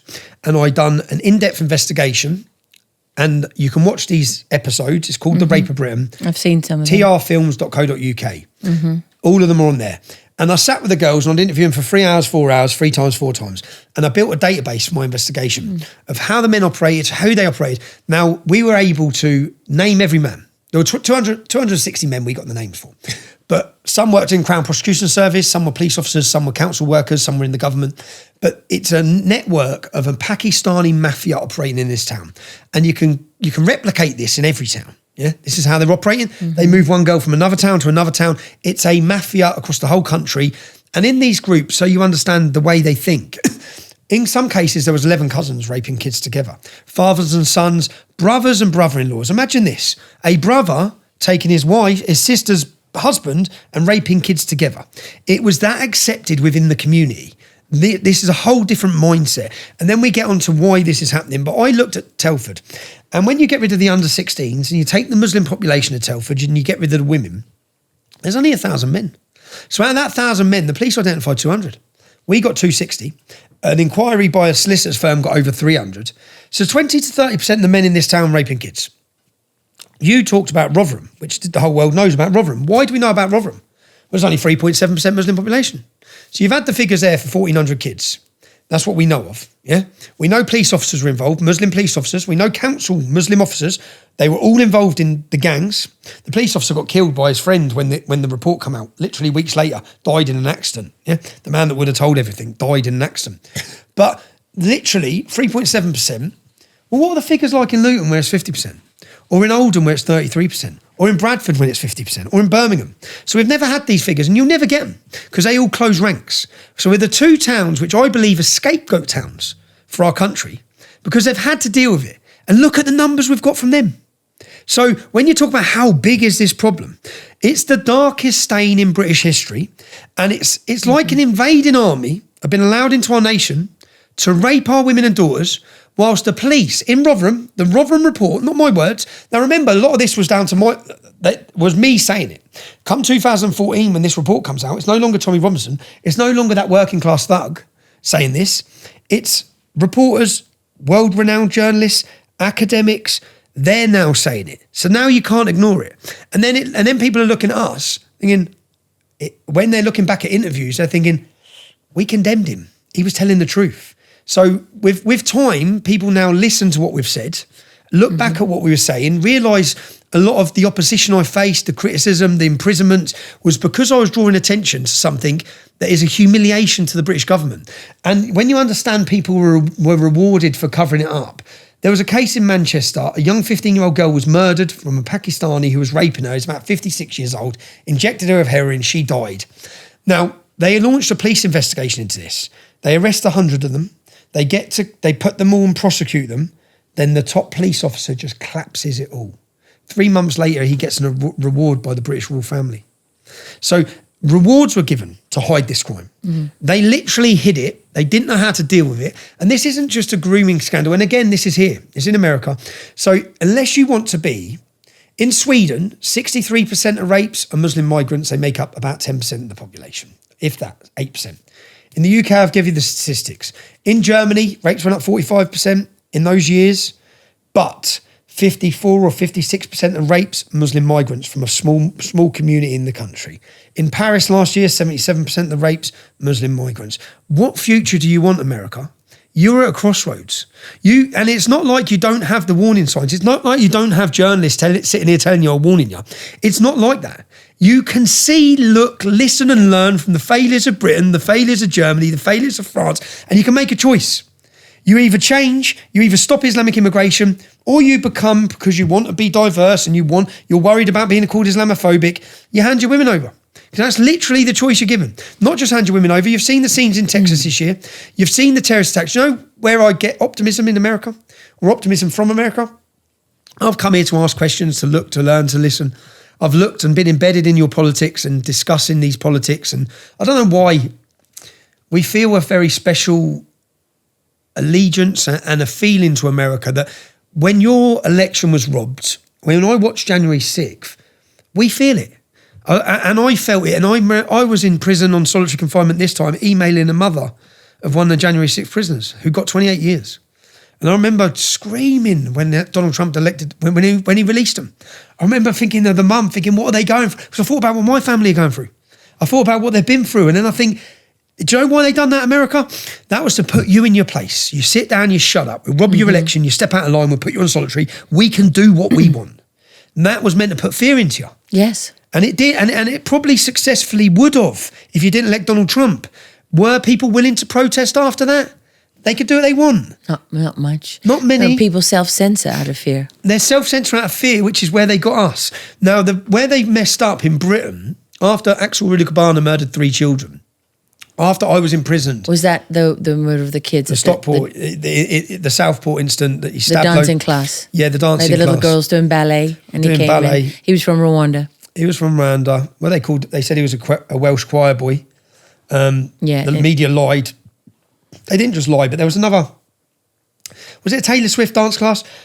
There was a jihad attack in Sweden planned against Taylor Swift at the same time.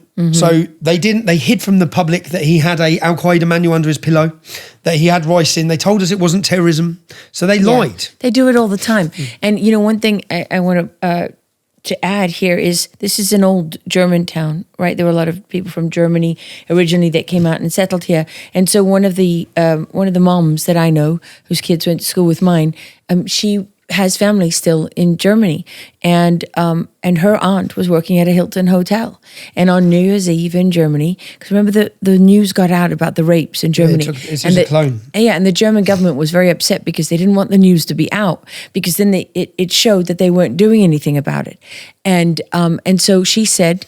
I remember her coming and talking to me because she was desperate. She couldn't get anybody to listen because her aunt was told by the Hilton hotel chain, no, if you come and work on New Year's Eve, you're not allowed to go home. We will give you somewhere to sleep overnight so that you can still work here and we don't lose our business. But women, it's not safe. They acknowledged it wasn't safe for any women to travel on New Year's Eve because that's the big night of the year when all the rape gangs are out raping local women. Have you read Al-Qaeda's mission? So basically, Al-Qaeda, was it Al-Qaeda at the time? ISIS. So when that happened on New Year's Eve, they told us that was going to happen. They told us we're coming through your borders. Yeah. And it mentions New Year's Eve. Yeah, it mentions it. Yeah. 1,000 women were raped and sexually assaulted on that evening in New Year's Eve. Cologne, it wasn't just Cologne. It wasn't just Germany. It was across Western Europe. Correct. They come out on New Year's Eve. Denmark. They come out and they hid it. And it was only again through... Was it Breitbart who broke it? It was a citizen alternative journalist network that didn't let them hide it, got condemned, and they targeted women. And these are men imported into our country that the government have bought in. Never has this happened. We're paying for this. Yes, paying for it, and not only that, but what's happening when you rape women and they have children, what ends up being that this child is now no longer just British, right? Now you're not just Christian. Because now you're mixed race, or in this case, you've got, which religion are you? It is a weapon of war, and I've witnessed it on battlefields, including, from Europe to Africa to the Middle East and beyond. It is a weapon of population control and invasion and power. Well, because Boko Haram told us quite clearly when they took those 200 Nigerian girls. Yeah, Mohammed has commanded us to do this. ISIS told us quite clearly why they were doing it, why the Yazidis were taken. Now, this is a question you can't have. Well, and then I talk to many Muslim people about that, and they say, well, that's not the Quran. That's not what it says. That's not true. They're lying. That's not the real Islam. That's not the true Islam. But the Muslims you're speaking to probably don't know the Quran, because the Quran says explicitly 4 times, outside of your 4 wives, you can take whatever your right arm possesses, which is the arm and the sword. One of those verses actually clearly state you are blameless for taking sexual slaves, concubines. Yeah, then they tell you that you're focusing on those verses and you're not focusing on the other verses that are peaceful, that tell you that that's not right. Again, just for Islam, so I've wrote a book, it's called Muhammad's Quran, Why Muslims Kill for Islam. So when William Gladstone, and remember, what is your government's job? What are your clergy's job? What are the politicians' job? It's to warn you of any dangers to a nation. And again, so in this book of research, we put together, so when Gladstone, Sir William Gladstone, statue in our capital city, when Churchill, when they were reading the Quran in the early 1900s, the Quran was in chronological order. I don't know if you know this. Now, if you pick up the Quran, something Muhammad said one day is next to something he said 20 years later. It's an encrypted book, as you'd expect from any decent war manual. It's encrypted. So, but abrogation in Islam, which is not my opinion, it's Islam. Whatever Muhammad says later in his life, if there's two contradictory verses, whatever he says later in his life supersedes what he says earlier. So yes, Muhammad was a man of peace for 10 years when he first started. And he had 350 followers.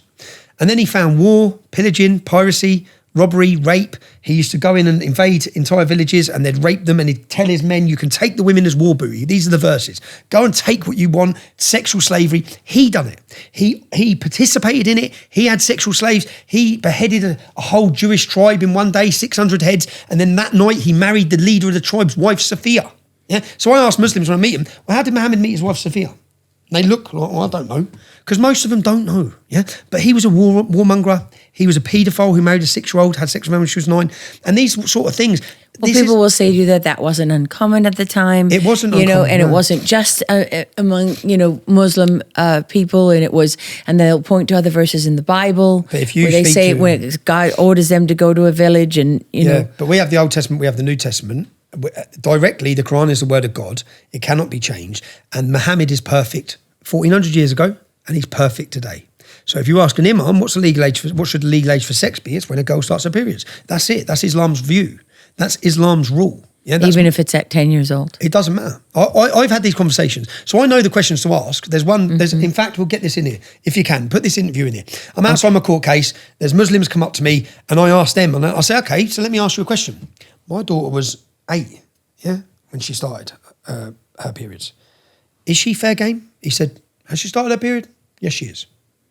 Now, I know how they think because I know, what you have to understand as Americans, you can't think like you think because that's not how they think. So when you're weighing it up and looking at communities, you just think everyone thinks like you, like Christians. You believe in forgiveness, you believe in love. They don't think like that. When we see an 11-year-old child who's on their own, we see a vulnerable child. They see a target.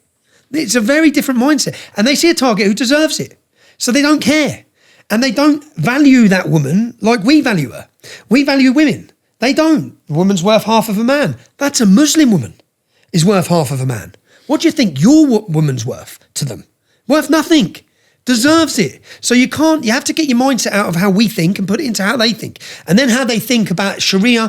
99% of Afghanistanis, this is Pew Research. Again, none of these opinions are Tommy Robinson's. They're not my view. The Ibn Ishaq, the biography of Muhammad, and I've done all this. So with the Quran, what I've done is William Gladstone held the Quran above his head and he said, there'll never be peace on this earth so long as we have this violent and cursed book. He didn't say an interpretation of this book. Yeah. Churchill said, individual Muslims will show amazing traits, as they do. Yeah. Some of them are great. But Islam has the power to bring Europe back to the Dark Ages. Well, he was a prophet because it already is bringing us back to the Dark Ages. Yeah? Islam in a man is like rabies in a dog. Not my words. Churchill's. Yeah? Yeah. Your previous leaders. I went through and found your generals, your army generals. In the introduction to this book, we find everyone whose job it was to warn the public, and they warned them. Do you know why they warned them? Because Islam was not in their nation. Now it's here. So now they're succumbing. Our government just betrayed you. Not our people, our government. When Donald Trump has gone to war with Iran, the Ayatollah, the supremacist mindset, and this isn't like going to war with Saddam Hussein, who wants to control Iraq. The Ayatollah wants to control the world. Their world view is that Islam will dominate, not Iran, America. When they talk about Israel, what you think that Hamas come out, which were funded by Iran, on October 8th and told us the goal's not Israel. Again, I didn't say it. The goal is New York. The goal is, they've got New York. The goal is New York and the goal is London. These are worldwide caliphate mindsets who wish to dominate the world. So, well, actually, Abu Bakr al-Baghdadi, who was the original leader of ISIS, when he was a prisoner in Camp Bucca in Iraq, and on his way out of the prison, I've talked to a number of guys about this. One of the things he said to the guards was, "I'll see you in New York." Now he's not in New York, but look where it is. It is. Well, the ideology is. But with the Quran, so what I've done with the Quran is, which is just make it simple, because we need to understand. You need to understand what it is. So we took the peaceful verses and we put it, again, not my opinion, we took the world's most renowned Islamic scholars and we put the verses in the order that they say it goes in, so abrogation. Because then when Muhammad says something violent, we look at did the violent verse supersede this peaceful verse? So when you open the book and you see a peaceful verse, it just has a little line through it. And at the end, it has which verse abrogates it. Again, not my opinion. Islamic scholars, Right. it's an academic piece of work, and we put to any verses of violence or jihad or rape. There's 100 that call for your death, your murder, your subjugation. Then they're put in bold writing. So then quickly you can just open the book and it just it's there for you. It's not hard to find, is your point. It's not hard to find. You should, and I spent 22 weeks on solitary confinement in 2011, and a Muslim outreach organisation sent me in the Quran to try and convert me. So I took the book, and I'm going to challenge you to do this at home. Yeah, go get the Quran, open it up, and every time you get a verse that says "Do not be friends with Christians or Jews," just write it down. You will have pages and pages and pages within 20, 30 minutes. So then you will understand what they're being taught. So what does it mean then? Because, obviously I have many Muslim friends and I'm not the only one. What does it mean for these people? Because Well, it means that they're not following Islam. It means they're culturally Muslim and they treat their religion like a buffet. They take the good bits that help them in life, and I don't blame them for it. They're probably good people. They take the good bits and ignore the bad bits. We have to look at the bad bits, because the bad bits are the reason that ISIS was formed. 4 times as many British Muslims went to fight for ISIS in the 3-year period than have ever joined the British military. Now, the British Muslims have been in the UK for 50 years, and in those 50 years, 4 times more joined ISIS in a 3-year period. We're not allowed to talk about it. 40,000 British Muslims are on the terror watch list. 40,000. 3,000 are monitored 24 hours a day, 7 days a week. It costs £9 billion. Now, that's all right when you've got a small community. Yeah. But as that community grows and doubles and they're armed, America. Well, I would argue it's not even all right when you've got a small community. No, it's not all right. But what I mean is a nation can deal with it. Right. But then you get to a point. So female genital mutilation, it's happening now in Minnesota. It's happening now in America. So children born in America are having their clitorises cut off because girls are not meant to enjoy sex. They're just there to have babies. Not my view. Yeah, That's called FGM. 55,000 British girls have had FGM in Britain. Now, do you know it's been against the law for 20 years? It carries a 14-year prison sentence. In those 20 years, how many people do you think have been sent to jail? None. 1. Yeah. Last year. Now, why weren't they sent to jail? Because if you send them to jail, you've not got a single prison place left. Just off this one crime. So off this one crime from this imported community, you can't deal with it. The rape gang scandal, do you know how much the court cases cost? When they go to court for 6 weeks to 8 weeks, one case will cost millions and tens of millions of pounds, because there's 20 men, 30 men prosecuted. They all get Queen's Counsel evidence. There's this big prosecution. They're going on in every town and city. So rather than deal with all of them, they just deal with a handful. And then they put out in the media the message that they're dealing with these gangs. They're not. Tommy, just one thing. I know we're going to run out of time, and I want to. I have a couple of things about the rape gangs I need to hear from you, and then I want to talk about Texas. But you said something in that Oxford Union speech that really helped me understand. You said that they give these girls drugs, which basically turns them into addicts. Because one of the things that's confusing is, why do these girls keep going back to these guys when they're being abused? And one of the things I have focused on in my work is trafficking. And I've always said, for a long time, I've said the best friend of any sex trafficker is narcotics. It's what they use. There's one guy who rescues kids told me about a young boy who he was posing as a trafficker. And when he went into the room where he was supposed to, rape all these children, one of the little boys, about 5 years old, pulled on his shirt and said to him, Mister, are you going to give us cocaine? They use the drugs.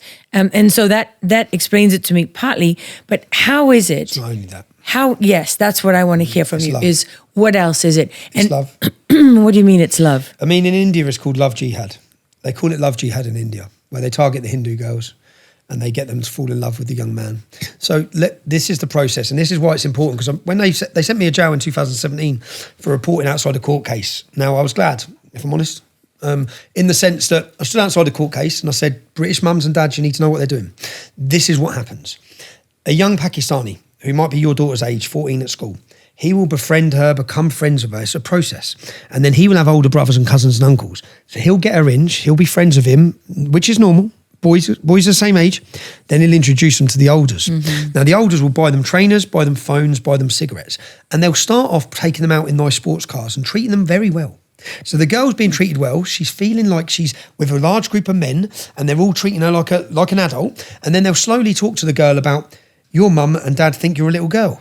They're treating you like a child. You're not a child, you're growing up. And they turn the child against the mum and dad. And then they take the girl and they'll start with alcohol, they'll start with cigarettes, they'll start with a bit of cannabis, and it's a process. And then they'll get the girl, sometimes when the girl falls in love, and this is the same MO across the country, across the world. They'll get the girl, and it's a tactic and it's a skill, and they're trained in it, and they're doing it across the nation. And then they'll get the girl. So sometimes with Sikh girls, they used to get a camera and the man would fall in love with her, get the girl to fall in love with him, and then they'd video her having sex. And if she's Sikh, they then say, we're going to put this online. And Sikh is an Indian... Sikhs are an Indian religion, but because of the pride in the family, no one will ever marry her.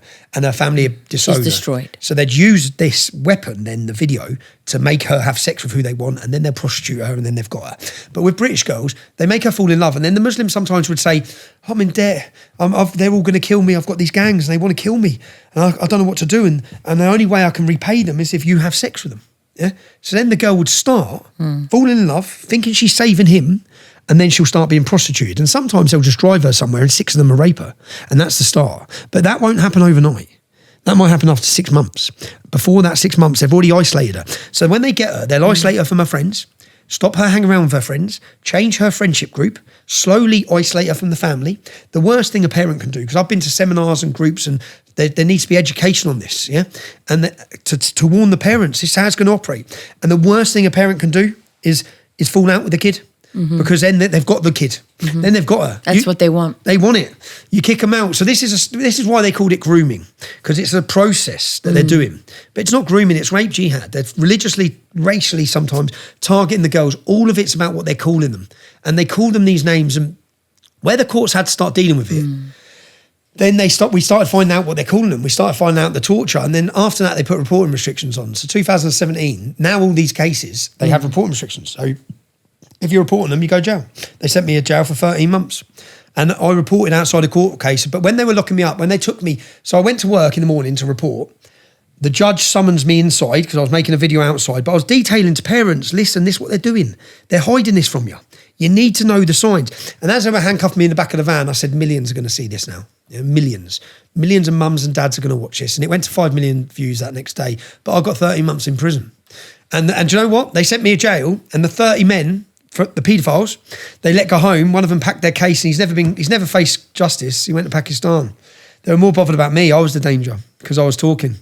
So, but I know this is alien and you're probably struggling to understand this. No, I'm not struggling at all. This is an audience, for the audience. Well, this is exactly the process that they use. Even Americans look at people coming across the southern border and they assume that all of these girls, are coming here for the American dream. Many of them are told, well, we've got to go to, we'll go to America and we're going to have this great life. And yeah, of course they take their passports. One case that I looked at, the trafficker had a baby with this girl, and the baby had died, and he made her bury it in the kitchen where she was forced to sleep on top of the body of her baby every night under the kitchen table. This is the kind of just horrible stuff that they do. There's an entire city in Mexico where there's generations of traffickers. They pass it down from generation to generation. And there's an entire unit in New York just for that city. And your government were part of it.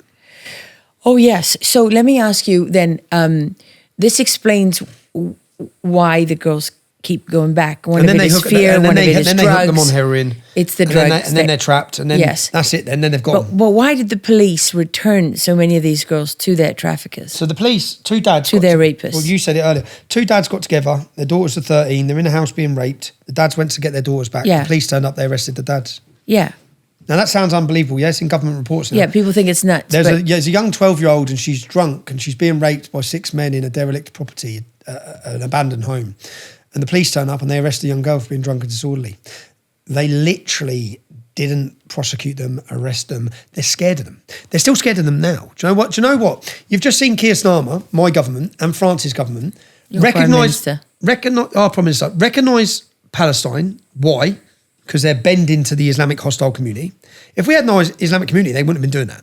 You've just seen them refuse to support and let you use our military bases. Why? Then you've seen my Prime Minister grovelling, letting them standing at iftar with the Muslim community saying we weren't involved. And he was forced to renege on the basis because British people were being attacked by Iran. They just don't want that. What we've got is a community that so then our foreign policy, our values, everything changes because they're scared of this hostile community. Not just scared, but they're scared of losing their votes. Well, you're held hostage by a minority.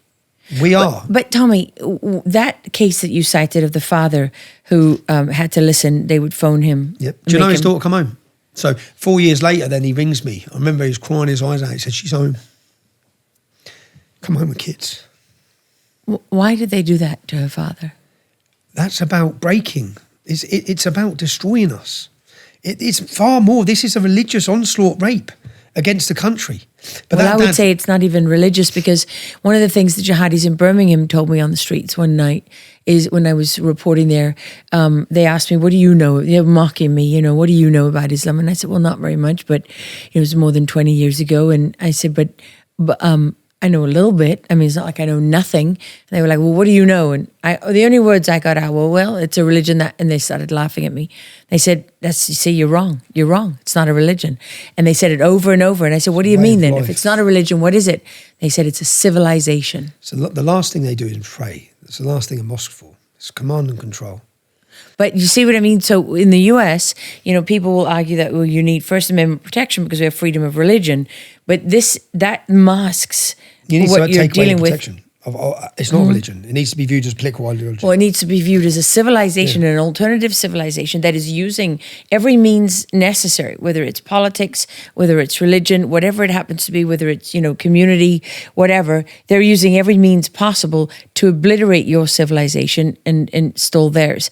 And where you really see that in very simple terms is with Sharia law, because Sharia law, I mean, any legal system that tells you the things that Sharia law tells you, how many times you can beat your wife, when you can break her bones, depending on the offense. These things are in direct opposition to the Constitution of the United States and the laws in the United States. And so that becomes a much simpler concept for people. Anyone can grasp that. I don't want to live under Sharia law as a Western woman. You have to understand that they don't need a legal system as Sharia law because the community respect it. So in the UK, we have 100 Sharia law tribunal courts in mosques. Yeah? Yes. We have 100. They can't stop them. You ain't going to be able to close them down because they get married in the court. They don't get married in the legal system. They don't use our legal system. So if there's a dispute within the Islamic community, they don't ring the police. The police don't get called to their communities. Well, you can stop it. It's just... You can stop it if you're willing to. If you're willing to. And you need to. And the difference is, so a bit of optimism again, is in 30 years in the UK, we've had soldiers beheaded, 26 children blown up at the Ariana Grande concert, entire massive jihad attacks where they've jumped out of vans and stabbed women in the neck, eating in restaurants, they've just gone on murdering sprees, Westminster Bridge attacks. We've had all these attacks. In that time of these attacks, not one single politician out of 650 has ever spoke about Islam. So even though all this is going on, no one's stood up and said, hold on a minute, maybe we need to sort of look at this. No one. One man, Lord Pearson in the House of Lords, one man since Churchill. Yeah, and when he did try and talk about it, all he said is, can we talk about Islam? He got condemned, shouted, attacked. Now, coming to America, I sat down with Keith Self this week, Randy Fine. I've got different meetings He's a congressman, people on the Hill. You now have a caucus, and if you're a Republican watching this, and your congressman is not part of this caucus, you need to be contacting them. And you had a vote yesterday, which is a real uplift, I think, that 95% of primary voters in Texas voted against Proposition 10. Proposition, yes, we need to ban Sharia law in Texas. Sharia law. But this isn't about Texas. What's that whack-a-mole? You know the game? Whack-a-mole, where you whack one down and 10 pop up. Sure. Well, unless you deal with this at a national level, yeah. So you can do this in Texas, and you might have a brave politician in Texas, but you might stop it in Texas, and it's growing over there. You think you're stopping one super... Yeah, well, it's Dearborn, Michigan, and it's New Jersey, and...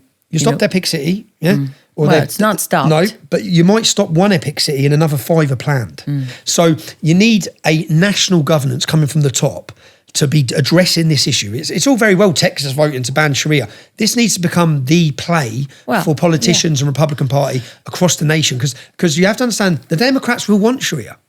They've kept the black community here. People talk about slavery and plantations. They're still on the plantations. They're still on them. They're on the Democrats' plantations. They've kept them, broke the family.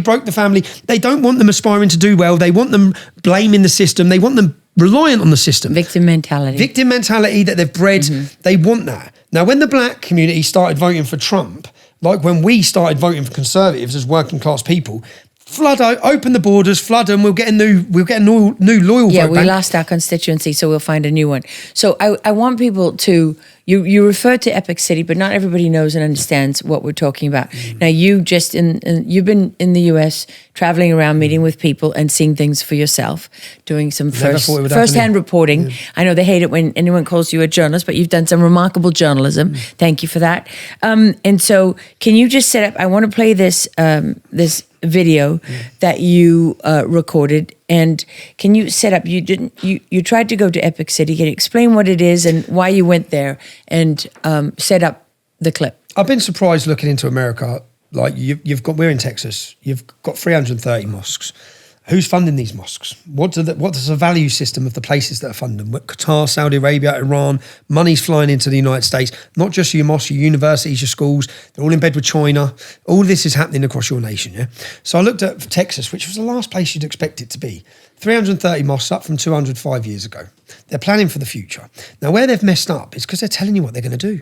Like, I'm looking at it thinking they're at 1% here. Yeah, 1.7 maybe. They're at a low percentage here, and they're literally telling you we're going to implement Sharia in America. We're going to take over. We know that's what they're going to do. We know what they want to do, but I thought they'd keep quiet until they get larger numbers. They're very confident here. So when you look at Epic City, nice name, right? Epic City. Mm-hmm. When they get it, it won't be called Epic City. It'll be called Medina City or Mashallah City, or it'll have an Islamic name. Now the roads that they were naming in this new, so what they're building is enclaves. Now, with the UK, they just come into communities and created enclaves by forcing people out of their homes. And then wherever the mosque is built, you stop building mosques, because you'll build the mosque. The imam, 90% of the imams in England can't speak English. So they're coming from the caves in Afghanistan and then preaching on the streets of my town. Yeah. So you'll have this developing. And as it develops, it creates an enclave and a ghetto. And then every shop and every business will be focused towards them, which is what I found in Texas already started. Yeah. It's a blueprint. But this Epic City that they want to build. It's an area that's just outside of Dallas, outside of Fort Worth. It's a compound where Muslims will grow up, as they are in the UK, and they'll get to the age of 20, they'll go through the education system, which will be a madrasa, not your school. It won't teach you your because values. There's a massive mosque. I think it's the biggest in the world, or one of the biggest in the world that they've built. But it's also around that. There's the school, there's the neighborhoods. You won't have to leave. There's the homes, right? And these non-Muslims can't live there. No, non-Muslims can't live there, which is a violation of the U.S. Constitution. So they're careful about the language that they use, but it's very obvious that you're not welcome. And then I looked at some of your congressmen or some of your politicians. They're receiving funds from businessmen in Pakistan. Yeah, I mean, all the way from local city council members all the way up to the governor. They're buying them. They're buying them. Now, Qatar have bought most of ours. Qatar has spent £1 billion in my country. Well, and they've spent a lot of money in America too, and in the universities. So your politicians at the minute are planning 4 years. Every 4 years. Talk about They're planning 100 years. Okay, talk about these enclaves, because this is a very helpful concept. These enclaves, the names of the roads in this Epic City, were all going to be named after Islamic conquerors. Not Islamic peacemakers, not moderates, conquerors.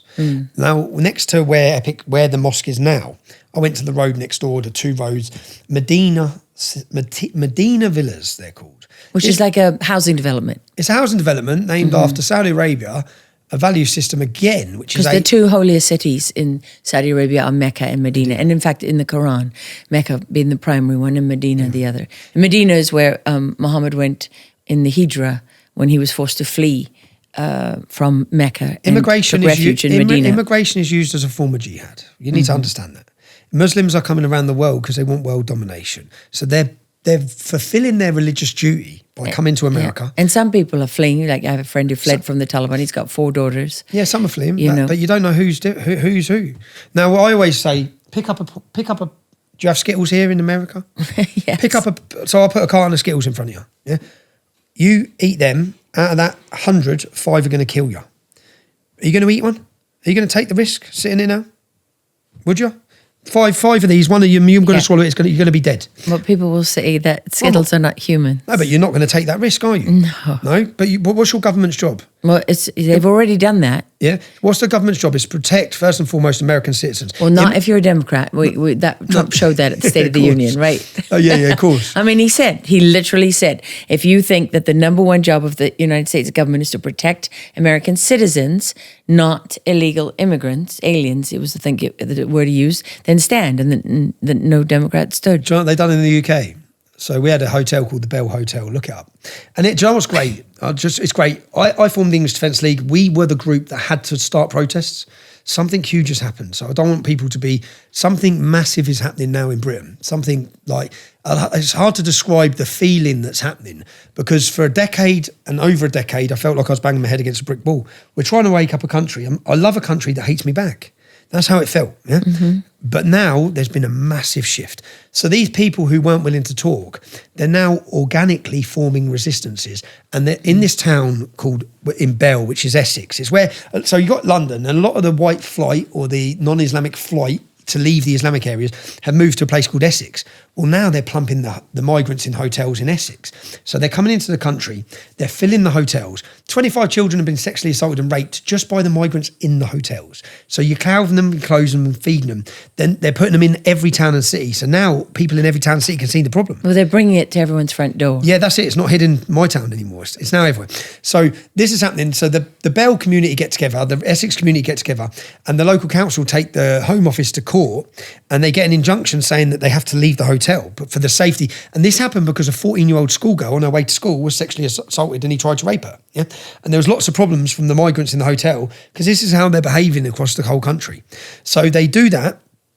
Then the government appeal it. So they use taxpayers' money from the British public to fight against the local council. Then they rule in court. The judge rules in court. The rights of the migrants supersedes the rights of the British community who want safety. So they take the side of the Somali and Pakistani, Eritrean, Iraqi, Syrian migrants who are undocumented. We don't know who they are. We don't know their previous crimes. Now, I'll give you another example of how crazy this is. A migrant comes in, he goes to a city called Bournemouth. He says he's 15. He gets put into school. He's causing sexual problems with the children. Nothing's done about it. When he gets to 20 years old, he stabs a Royal Marine through the heart and he murders him in Bournemouth. Now, when this happens... I remember that. When this happens, they find out how old he is. Now, when he does this, he's 25.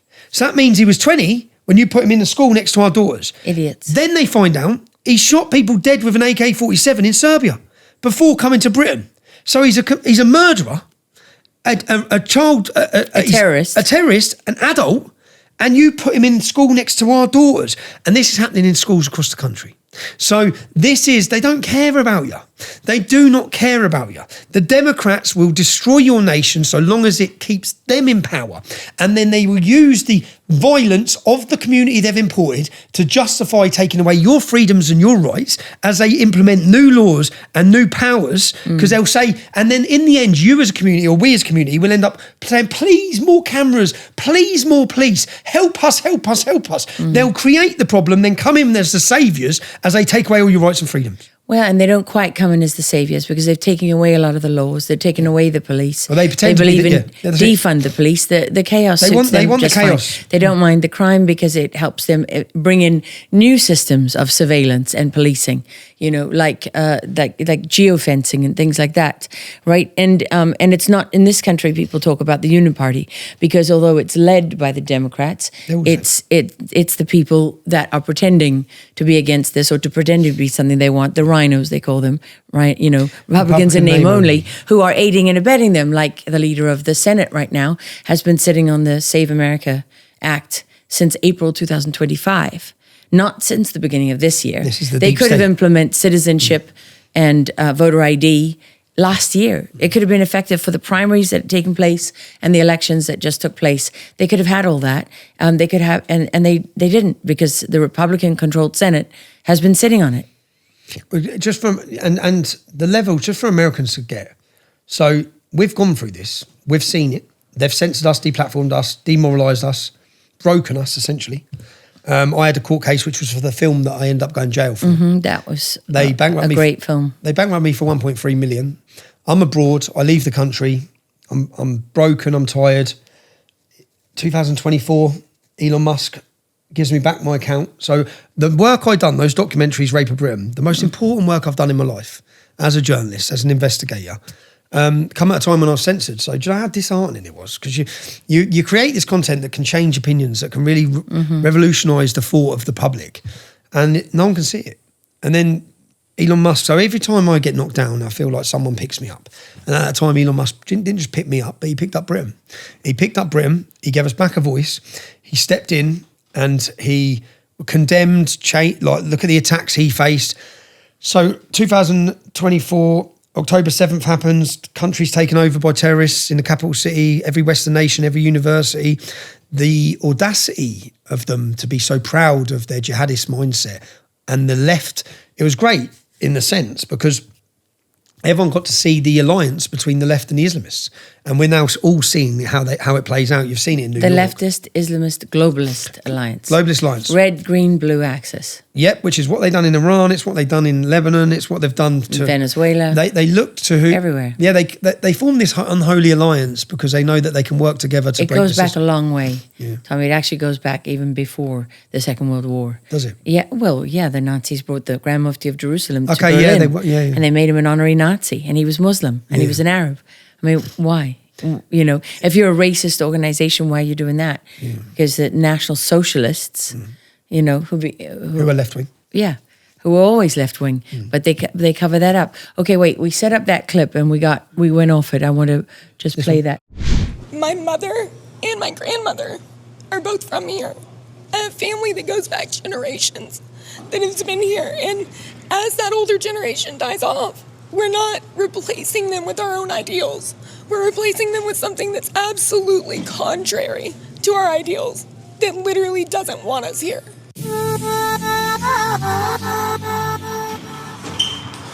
We are in Dallas. We left this morning at 4:30 from Florida. It's about 10:30 in the morning. We've just got to our hotel. We have travelled so far. We've met influencers, we've met YouTubers, we've met politicians.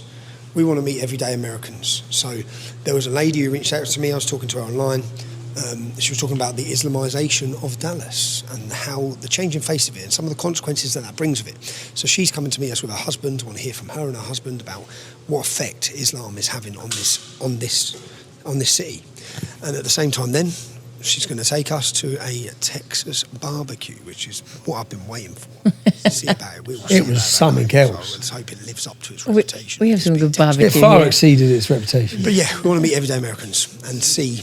I know what I saw. Yeah, we're not going to go to 23 minutes. It's only in the first couple minutes. Experiences. Obviously. Of the changing face of this beautiful city. My name's Abby. Yep. I'm on Twitter at Abers09. Yep. And I've lived in the area for, how long have we been here? 7 years. 7, 8 years, probably.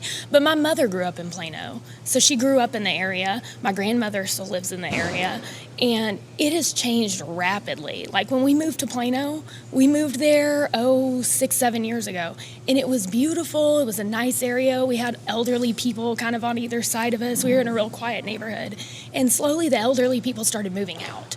Right? They started moving out and other people started moving in and kind of taking the areas over. So now when you go down to those areas that had really nice places, it's now mostly halal places.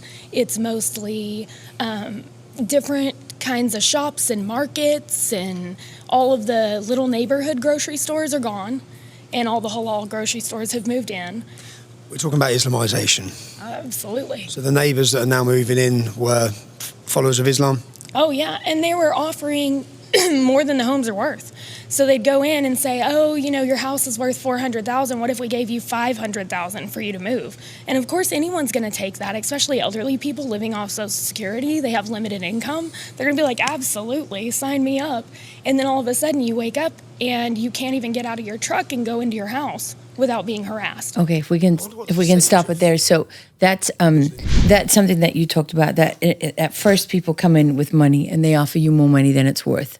And Same in the UK. And then when you won't move, all the holdouts, right, or those who didn't get offered money at a certain point, they'll terrorise you. They'll terrorise you. They'll terrorise you.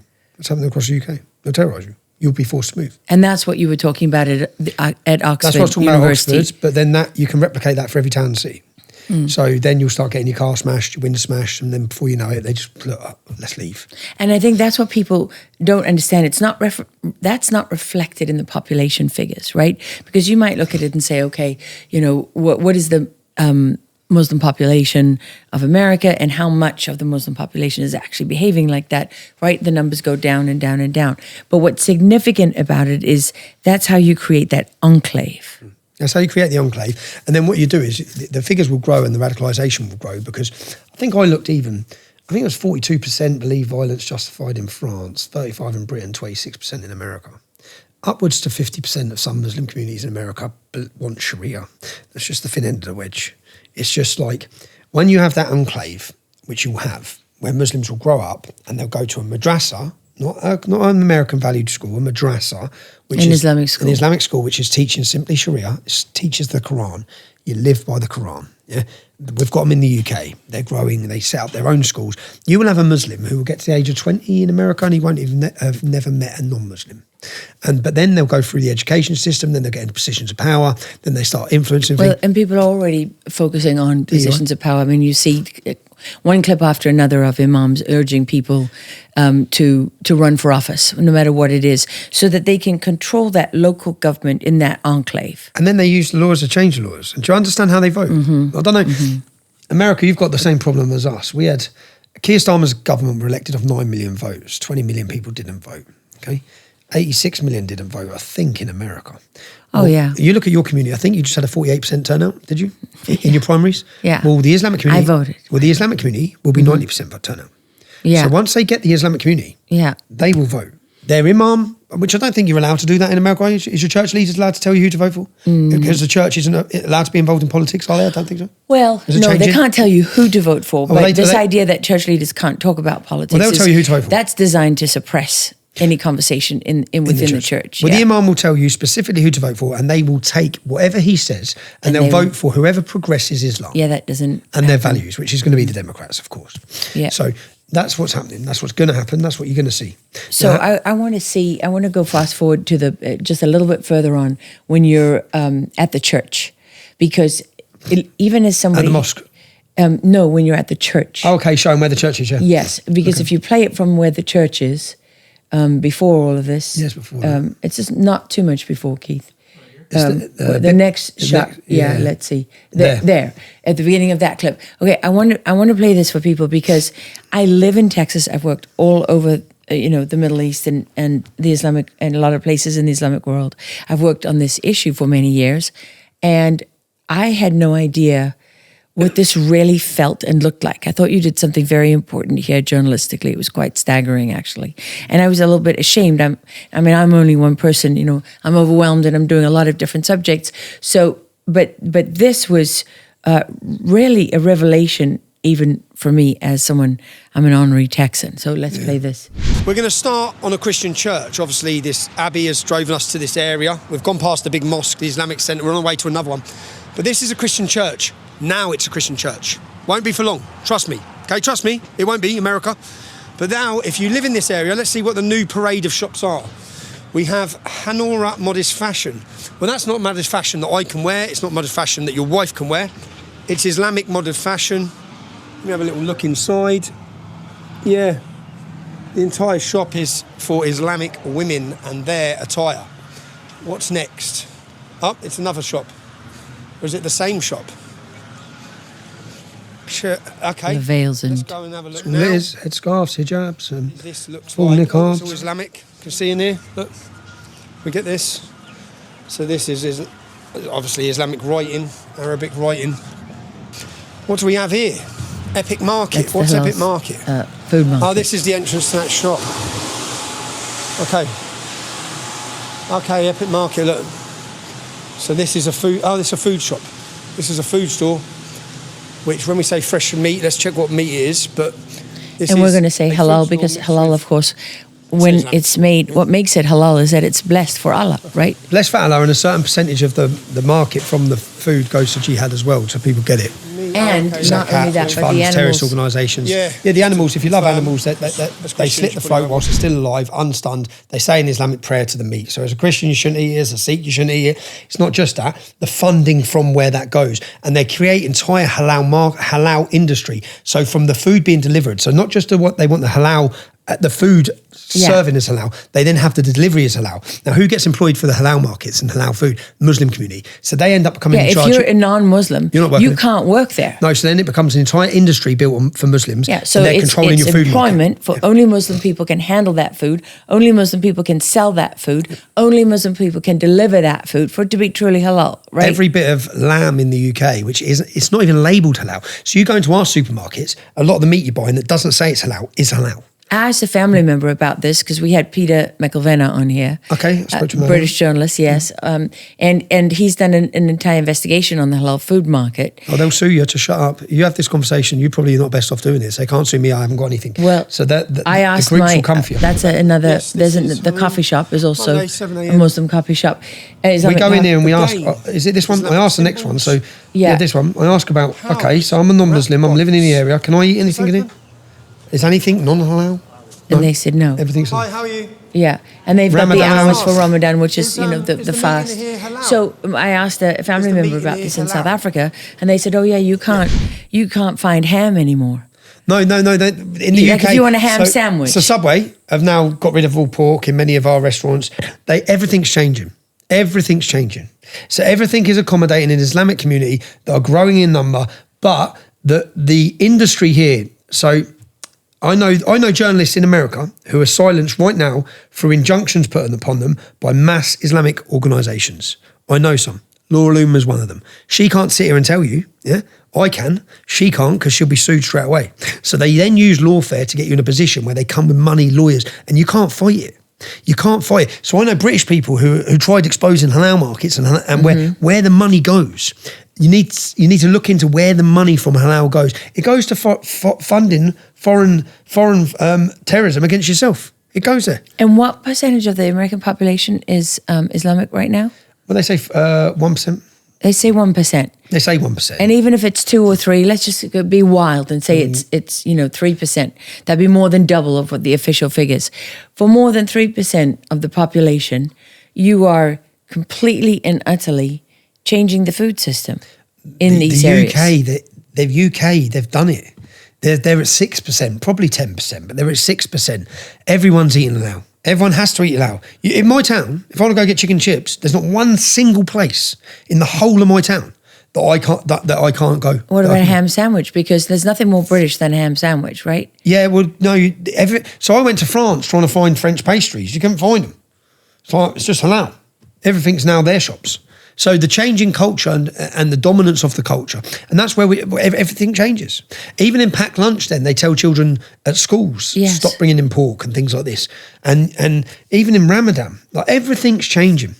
Everything's changing. Well, it's quite stunning. Tommy, I know that we have to let you go. I definitely would love to have you back on the show. This is a big conversation, and I want to emphasize once again for anybody to understand that this is not an attack. This is on the Muslim community or Muslim people, and this is not about hatred at all. I love my country. I love my children. You couldn't do what we do out of hate. Yeah? We do it out of love. Everything we're doing is out of love.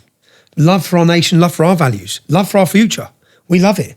We're not going to let it disappear. And if we've got a chance, I'll just finish on the more optimistic thing, is that we were beaten. We were picked up by Elon Musk. We got organised. I set up a meeting with 15 influencers. So say like you're a lead voice in the now becoming, you've been kicked out or the mainstream and you're now a lead voice and representative. Well, we had 15 in the UK, have all been affected by council culture censorship. So we called a meeting for 2 days and we went to a hotel. We spent months afterwards, but we sat down and said, right, we need to agree on 5 values here. Yeah? 5 things we agree on. Forget your opinion on Iran, your opinion on this, your opinion on Israel, your opinion on Palestine. Let's just say, what can we agree on? Because we're at war here, right? The mainstream media is the cancer and citizen journalism is the cure. That's what there's a battle coming.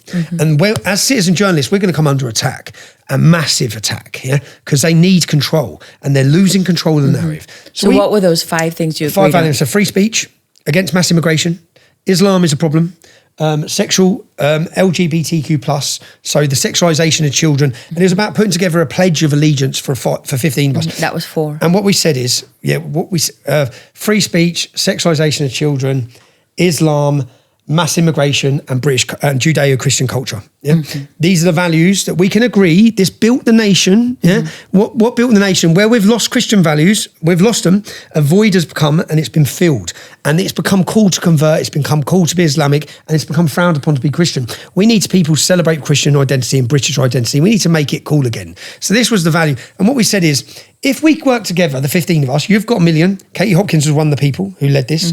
So this wasn't this cultural movement. If we can change the culture, we're going to change the politics. If you want to change it, if you want to set up a political party, it's going to cost you hundreds of millions of pounds. We ain't got it. Yeah. We're working class people, yeah. So, but we can change the culture. And if we change the culture, these cowards in Parliament will try and ride that wave. And that's what you're witnessing now in Britain. So we got us together and we said, right, if we now make a video to promote British culture and all of us share it at the same time, we're reaching the nation. We've got a bigger reach than the BBC worldwide overnight. Yeah, overnight. And this is what your alternative and your new media need to be doing. So, and we sat down together and said, right, let's make it about British culture. Let's celebrate who we are. Let's get on the streets and let's have a party. And that's what you're doing on the 16th of May. It's what we went from 30,000 on the 30th of June. We had 30,000, and we had 100,000 27th of July chanting Christ is King in Trafalgar Square, and you could feel something moving. Wow. And there was a movement that's happening, and there was something very powerful, and I sensed it as I travelled the country in the reaction from the public. People have been waiting and waiting, and I learned it's called revival. It's happening, man. And I learned under the English Defence League where the mistakes we made. I've done my apprenticeship, let's say that. So no face coverings. Yeah. We don't let face coverings. We don't allow aggression. If you step out of line, we'll put you in line. We don't need the police to put you in line. You're not turning up with cans of beer. We're serious here. This is a fight for the survival of our nation. We're coming together and we're unifying Britain against them. Yeah, we're unifying it with everyone who loves Britain. So we done that. We had a gospel bands, we had choir bands, we had celebration, we had everything. And we had our first, and then they imprisoned me. 27th of July, we had 100,000. On the 28th of July, they detained me under the Terrorism Act, and they prosecuted me under the Terrorism Act. In stepped Elon Musk and his lawyers. We beat that case under Terrorism Act. Unbelievable. And we proved the judge's words that this was unlawful. He was politically targeted because of who he is, not what he's done, and you've tried to get him. So then we won 2 cases thanks to Elon Musk. They come for me again, yeah? They've come for me again now, right? But Elon stepped in with his lawyers again, so we're going to fight it in October. Without Elon Musk, I'll be in jail now. I'll be condemned as a terrorist. When you read my Wikipedia page, it reads terribly because I've faced lawfare since opening my mouth, all right? That's not the guy I'm not an angel, but that's not the person I am, okay? Don't listen to what they say, listen to what we say. But we're in the media now, so you lose. They're losing anyway. This is the media. Wikipedia is just propaganda. But this is the media. Sane people know that. These chats are the media. This is what the public are passionate about. They're passionate about listening to people talk, about hearing real people on the ground. Yeah. And that's what we need to build. But we then went to September 13th, the biggest demonstration in British history, never been seen before. 100,000 was the most patriots on the street. Yeah. 13th September was the most people in Britain ever on the street. How many? Millions. We'll put the overhead view in. I've sent you it. Show the start to finish. Our next one is September 13th.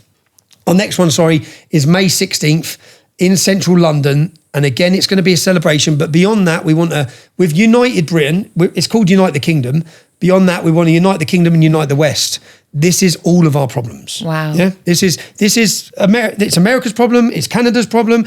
It's Australia's problem. They want you feeling alone. They want you feeling isolated. And they want you feeling like you're a fringe. You're not a fringe. You're the mainstream. We are the majority. Well, look at Poland. Look at Hungary. Look at El Salvador. Look at Argentina. They're showing how it can be done. No, look at America. Look at America. You're showing how it can be done. Without J.D. Vance, without Rubio, without Trump, there wouldn't be happening in Britain what's happening. If you didn't do that election, we wouldn't have had the hope we now have. Hope's contagious. It's like you've lit a fire in the belly of all of us. Europe's ready, and Europe's looking, and Europeans are ready. The European Union aren't ready because they're going to collapse. But listening to J.D. Vance lecture them in Munich about our rights makes us realise, well, the fight's on. There's a fight now, yeah? We're ready to fight. That's not physics. We're always ready to fight. I say you're kind of known for that. It's in our DNA to fight. But they made us... Thank goodness there they made us think it's not. Willing to fight because there's been too many people willing to take a knee. We forgot who we were. And the biggest problem you've got is forgetting who you are as Americans. We forgot who we were. Well, and what about the Irish? Well, do you know I went to Ireland? Watch this. On my trfilms.co.uk, Plantation 2, Rise of the Celts. And this is the difference. I went to Ireland because of the migration. My mum's Irish. My mum's 4'11", little Irish woman. Do not mess with an Irish woman's children, because I know my mother and I know her sisters. So when the development started in Ireland of mass migration, in Britain it's been chip. It's slowly been done. In Ireland they've flooded it really quick, really fast. So I thought Ireland will fight. Yeah, Ireland will fight. So I went and saw the Irish mothers, and I wore a hidden button. And I went into cities that are affected, like Killarney, beautiful cities.